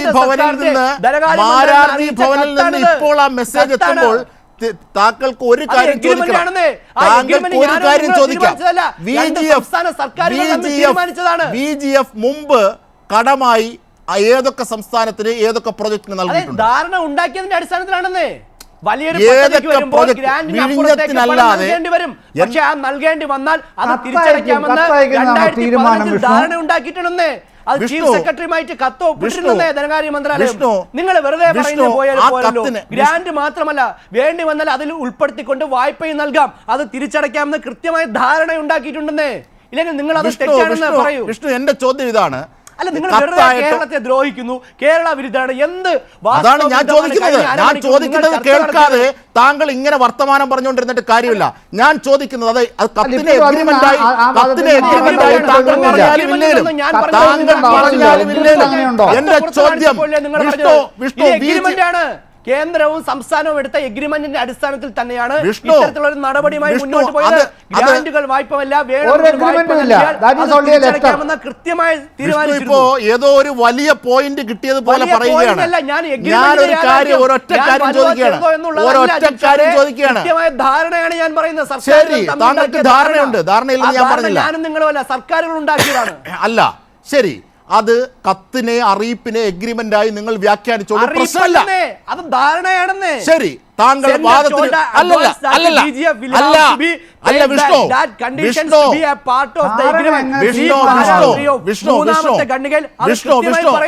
വിഷ്ണു, ഞാൻ ചോദിക്കുന്നു, താങ്കളുടെ വാദത്തിന് വേണ്ടി എഗ്രിമെന്റ് ആണെന്ന് പറഞ്ഞാലും അത്തരത്തിൽ VGF-നെ കടമാക്കിയ മുൻകാല പാരമ്പര്യം ഏത് വിഷയത്തിലുണ്ട്, ഏത് പ്രോജക്റ്റിലുണ്ട്, ഏത് സംസ്ഥാനത്തിലുണ്ട്? വിഴിഞ്ഞത്തിന്റെ കാര്യത്തിൽ, കേരളത്തിന്റെ കാര്യത്തിൽ, വിഴിഞ്ഞത്തിന്റെ കാര്യത്തിൽ കേരളത്തിന്റെ കാര്യത്തിൽ ഒന്ന് പറഞ്ഞോളൂ ജയചന്ദ്രൻ സാർ. ചോദിച്ചോളൂ. അല്ല, ഇത് വ്യക്തമായിട്ടും അധികാരത്തിൽ വരുന്നതിന് മുമ്പ് തന്നെ ശ്രീ പിണറായി വിജയൻ പറഞ്ഞിട്ടുണ്ട്. അതാണ് പ്രകാശ് മാസ്റ്റർ പറഞ്ഞത്. ആ പത്രസമ്മേളനത്തിൽ ഞാനും ഉണ്ട്. 2016 ജനുവരിയിൽ തിരുവനന്തപുരത്ത് വെച്ച് ഈ വിഴിഞ്ഞം പദ്ധതിയിൽ ഞങ്ങൾക്ക് അംഗീകരിക്കാൻ പാടില്ലാത്ത പല കാര്യങ്ങളുമുണ്ട്. അത്തരം കാര്യങ്ങൾ തിരുത്തിക്കൊണ്ട് തന്നെ ഗവൺമെൻറ്റുകൾ മാറി വരും. അപ്പോൾ ഒരു ഗവൺമെൻറ് മാറുന്നതുകൊണ്ട് ഒരു ഗവൺമെൻറ് തീരുമാനിച്ച കാര്യം അടുത്ത ഗവൺമെൻറ് വന്ന അവിടെ ഇല്ലാതാക്കുകയല്ല, തുടരേണ്ട നാടിന്റെ വികസന പദ്ധതി കൊണ്ടുപോകും.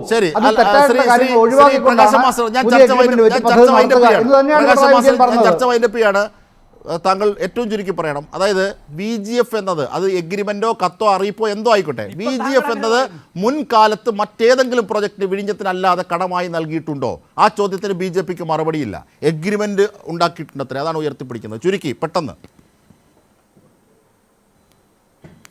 VGFന് ഒരു സ്റ്റാൻഡേർഡ് ഗൈഡ് ലൈൻ ഉണ്ട്. ആ ഗൈഡ് ലൈൻ അനുസരിച്ച് ഒരു സ്റ്റേറ്റിനും ഒരു പദ്ധതിക്കും ഇത് കടമായി കൊടുക്കാൻ കഴിയില്ല, ഗ്രാൻഡാണ്. അതിൽ യാതൊരു സംശയമില്ല. പിന്നെ BJP ഗവൺമെൻറ്റിൻ്റെ സമീപനം കേരളത്തോട് വളരെ വ്യക്തമാണ്. 2018 പ്രളയത്തിൽ നമുക്ക് അധികം അരി അനുവദിച്ചതിന് 205.81 കോടി ഉറുപ്പിക ഈടാക്കിയ പാർട്ടിയുടെ പേരാ BJP. ഇവിടെ ഇപ്പോൾ ഈ കഴിഞ്ഞ ദിവസം ഒരു കത്ത് വന്നു. ആ കത്തയച്ചിരിക്കുന്നത് പ്രതിരോധ മന്ത്രാലയത്തിന് വേണ്ടിയിട്ട് എയർ വൈസ് മാർഷൽ വിക്രം ഗൗറാൻ. അദ്ദേഹം പറഞ്ഞിരിക്കുന്നത് എന്താ? പ്രളയകാലത്ത്, അത് ഏത് 2018-19 പ്രളയകാലത്ത് ഉൾപ്പെടെ വിമാനം ഉപയോഗിച്ചതിന് 132,61,98,733 കോടി തിരിച്ചടക്കണം. ഇപ്പോഴത്തെ നമ്മുടെ ചുണ്ടക്കൈ തീർച്ചയായും നമ്മൾ ചർച്ച ചെയ്ത വിഷയമാണ്. എന്തായിരുന്നാലും ഈ VGFന്റെ കാര്യത്തിൽ മഞ്ഞൾ മഞ്ഞിച്ച് തന്നെ ഇരിക്കും. അതുകൊണ്ട് ഈ പ്രത്യേക സാഹചര്യത്തിൽ മഞ്ഞൾ കറുത്തിരിക്കുമെന്ന് എഗ്രിമെന്റ് വെച്ചിട്ടോ അറിയിപ്പ് വെച്ചിട്ടോ കാര്യമില്ല. VGFന്റെ കാര്യത്തിൽ BJPയും BJPയിലെ കേരളത്തിലെ നേതാക്കളും മനസ്സിലാക്കേണ്ട കാര്യം അതാണ്. എന്തായാലും കേരള അവഗണനയുടെ കാര്യത്തിൽ വീണ്ടും രാഷ്ട്രീയ പ്രതിരോധങ്ങൾ ഉയരുകയാണ്. ന്യൂസ് ആൻഡ് വ്യൂസിലൂടെ പൂർണ്ണമാകുന്നു. നമസ്കാരം.